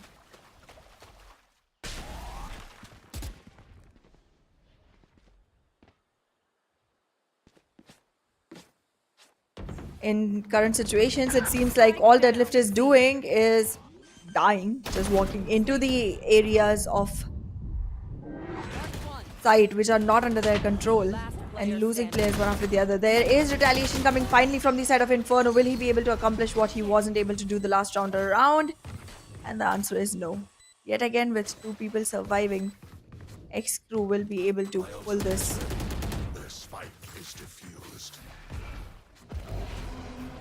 Into their favor. With 13-12 on the score lines, there's one more round. Yet again, a 1 round difference between XCREW and that victory. That sweet victory. Well, Aggie did mention that there wasn't gonna be a single overtime kind of situation. It's gonna get much more complicated this time around. So let's see if that's true, or if XCREW will be able to shut everything down. Will Rage be able to create that redemption for himself?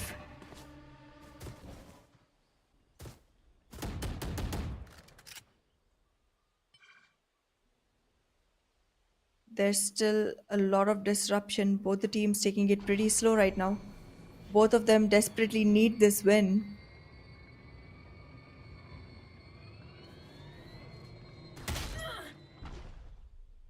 For now, though, turning to 12 on the scorecards here. I did Yep. leave poor old Ahana alone for a little bit, but that's completely fine because, from what I could tell, the members of Deadlift just ran in willy nilly. They put caution into the wind and they just tried to take a lot of these duels. But you have to remember that XCREW still are a force to be reckoned with. Your disciplined playstyle was one of the only things that were giving you an advantage up against them. Hail Mary of a push once more coming in from the members of XCREW, but it seems to be working out. One big kill for them. Being able to shut down the Omen this early on. Jerry needed to stay alive for this. Early on the hit, Yu's not going to be able to live through this one. One by one, they're dropping like flies. The ultimate comes in from the sidelines. And it's all up to the Killjoy. Down to only 21 HP. The Avengers have assembled on the opposite side. And now with a runaway. System breakdown, trying to opt to go in for a clutch. Has a skin in his hand to die more glamorously. And Shikar's gonna be the one to take him into the grave. XCREW, they take the victory 14-12. As the chances of a comeback was there. But the team and their disciplined playstyle that they were showcasing time and time again to get to that overtime position just was not present. They got overzealous. They expected that they would be able to take the victory based upon their momentum. But XCREW just slapped their hand and made sure they came back into reality.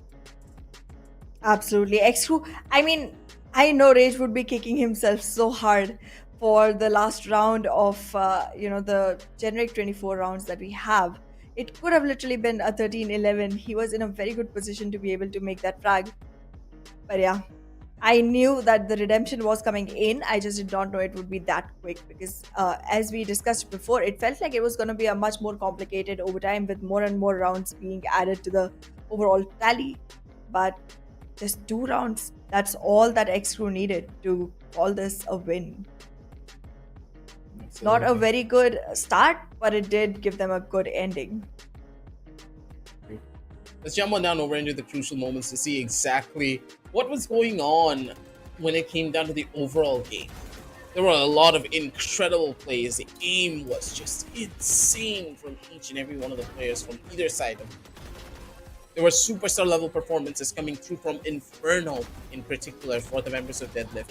I would say that Deadlift, they're an incredible roster. They can go the distance, and I do believe that going into the lower brackets will be a good because the team in general needs a lot more games to really mesh together as a roster. They have what it takes to do everything. They have the signs of being incredible players, but when it comes down to the late game, their macro just starts to really fall apart. Haven, yes, not their best man, understandably so. Lotus, though, they looked a lot more in control, but it takes them too much time. And that gap in the time is what's really going to cause them issues. If they're having problems up against XCREW, what's going to happen when they start moving forward in the bracket? Seems like 120 FPS nearest bus stand, they will not give you that chance to think. They are ones that constantly adapt their strategies at every turn. And we're going to be seeing exactly that as game number 2 is going to be coming up soon for you guys. You'll see exactly what I'm talking about. But for DLE, don't take this loss to heart. Go back to the drawing board. You played your hearts out. And you soon will be able to do even more if you're able to play through that lower bracket. Absolutely. The way the game has gone forward, I mean, I could already see the potential in the team. I would definitely want to see how they do in the lower brackets, which we are going to be seeing the matches for tomorrow. But today we have one more, as you mentioned. It's going to be nearest bus stand versus 120 FPS. And I'm pretty excited about that matchup as well, because whoever wins there is going to be fighting off against XCREW in the next match that will happen. I feel like more than us, the players of XCREW themselves would be excited for this because they would want to know how much ever information they can get about the opponents they're going to face next. But before that, let's see what they did to the opponents they faced right now. Let's take a look at the scorecards for this match. I'm really that surprised that Salon's leading the charge as well on his own turf as a duelist for his team. But what is the biggest surprise has to be Jerry. Jerry, Oh, yes. in my opinion, he had made a lot of very questionable plays. At the same time, he has made plays that reaches. It's that inconsistency that's causing the members of Deadlift issues. They need to play more. They need to scrim things down. They need to iron things out a lot better if they want to get away with this. Kabir had a very quiet performance on this map compared to what he had on the previous matches. I'm really hoping with time they start to adopt that neon into their playstyle as well. Having a very control-heavy playstyle, it's not a bad thing, Ahana. It's not. But playing that control-heavy playstyle requires you to put in the hours. That's why teams in the European region scrim for almost 6 to 7 hours every single day just to get that control-heavy playstyle down to perfection. As we jump on down over towards the MVP, I'm pretty sure that it will be Jerry or Salon. Yep, it's going to be Salon coming into the map MVP for this one. He has the higher ACS, of course, out of both of the sides. And even though the kills may be higher for Jerry, Salon, he was taking a lot of early duels out of every turn. 6 first bloods coming out from this man, so his ACS is bound to come. True that. And not only that, the amount of damage he has dealt is also quite huge. It's 5,364 damage in total on this map. Salon did show some fantastic plays, was filled with brilliance, and did take up most space on our crucial moments as well. But yeah, very well deserved MVP for Salon. But yeah, I do feel a little bit sorry for Jerry though. However, let's take a look at the person who's the most valued for the complete series. We had all 3 maps this time around, and Kabir is the one, nonetheless, who secured himself most kills, most first kills, and most damage.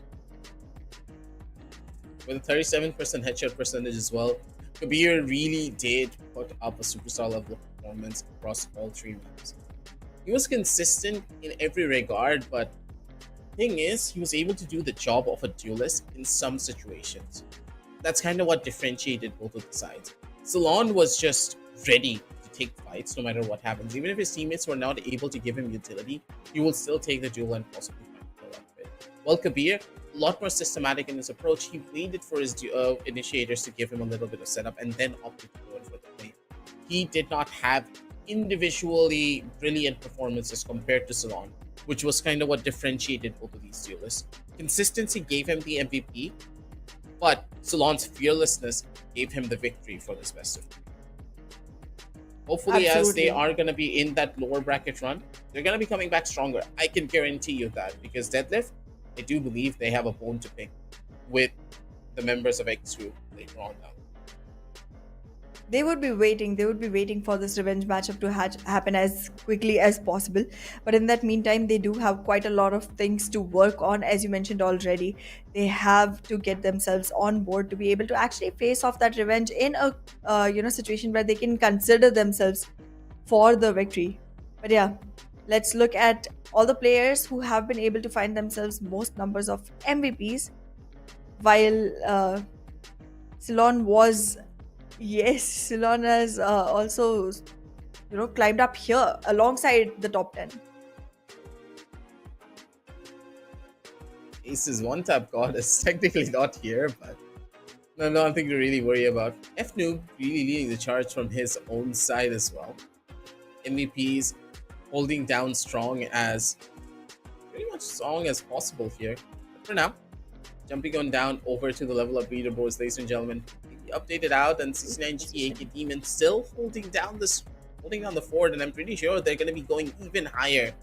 When you think about it, this next game nearest bus stand is their matchup, and knowing 69G and AK Demon, they're gunning to keep this top position for themselves. Absolutely.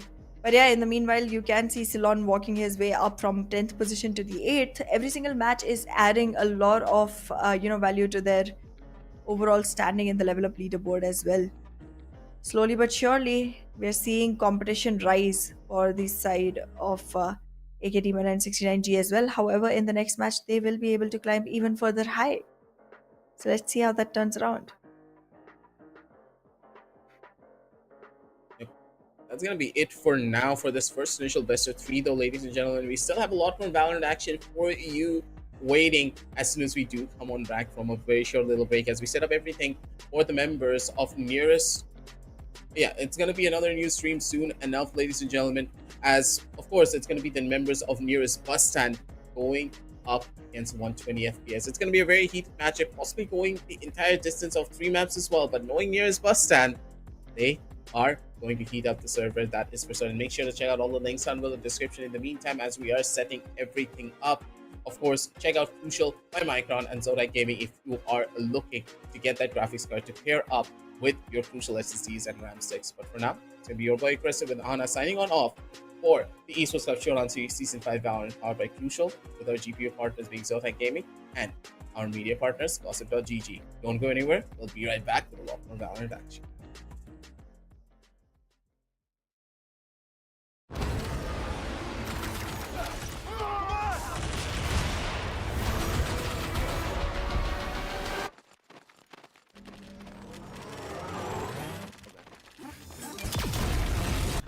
When are you gonna upgrade your system?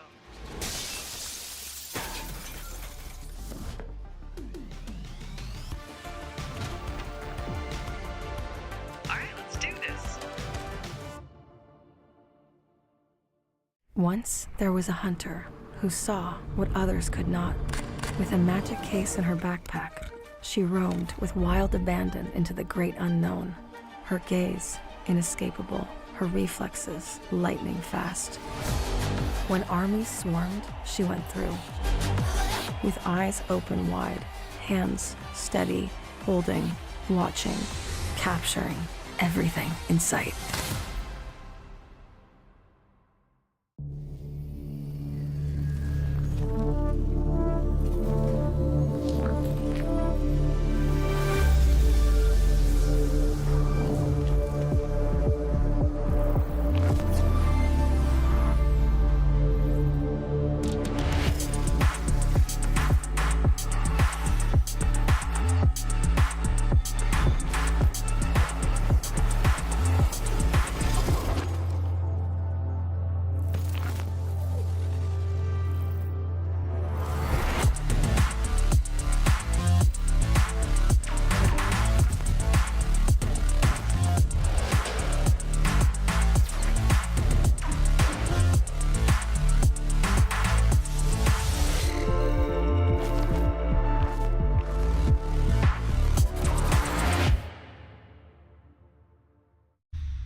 The Crucial Pro DDR5 RAM kit comes with a sleek, modern look that will complement any build. But aesthetics aside, it's the performance that really matters. So let's dive into it. The default JEDEC timings are 46, 45, 45, but it does come with 2 XMP and Expo settings for those looking for a little more performance. With XMP 3.0 Profile 1, you can push the speed up to 5600 megatransfers per second. If you prefer a slightly lower speed but tighter timings, Profile 2 offers 5200 megatransfers per second at 42, 42, 42 timings. We've run some benchmarks and stress tests to give you an idea of how it performs. In general, dropping the speed and tightening the timings with the second XMP/Expo profile yielded better results for us on our test system. Paired with a Ryzen 7800X 3D, we saw anywhere from a 1 to 5% performance bump depending on workloads. All in all, the Crucial Pro DDR5 64GB RAM kit by Micron is a fantastic choice for first-time builders and enthusiasts alike.